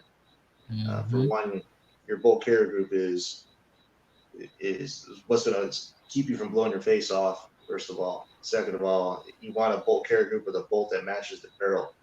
So if you could buy for instance, let's say a fail zero bolt carrier group, they recommend Criterion barrels and stuff like that. So just because they work really good together. But Yeah, I heard a lot of good stuff about them Criterion barrels. yeah, you don't necessarily need to spend crap tons of money on barrels and stuff, but there's products out there like Foxtrot Mike that I've been reading. Uncle Jim's been talking about it. Their products are pretty good. In fact, even Davison Defense, I had good luck with pretty much everything they make. Air Precision lowers, Air Precision uppers, I recommend those. It just stay away from the complete builds unless you're going to use just parts off of it, and don't get one. If you get it assembled, the biggest thing you want to do is freaking disassemble it, because I Mm-hmm. guarantee you, an assembled upper that you see, these cheap little assembled uppers are always assembled incorrect or do not have Loctite. Either the barrel nuts incorrectly torqued, your gas block is not Loctited down or clocked correctly. There's just multiple problems you could run into with that. You just be way more frustrated trying to clear a jam or headspace separation case or something stupid at the range. 9 times out of 10, they're not greased or oiled either. Yeah, exactly. So, yeah. So as far as my recommendation is barrel precision, lowers and uppers, and then spend the money on a bolt carrier group and a fairly good barrel. Yeah. I tend to agree with Eagle Eye. All the uppers and lowers I bought are all Air Precision. If you pay attention and watch for the sales, that's when you'll get the deals. I haven't paid full price in the last. I bought four uppers and lowers from Air Precision. But it's, you just watch for the sales. You watch for the coupon codes and stuff like that. Yeah. I think only the first one I bought was full price. Everything else has always been discounted. As far as the handguards, I personally like the clamp-on style handguards that have a bolt that goes through and locks that handguard from shifting forward.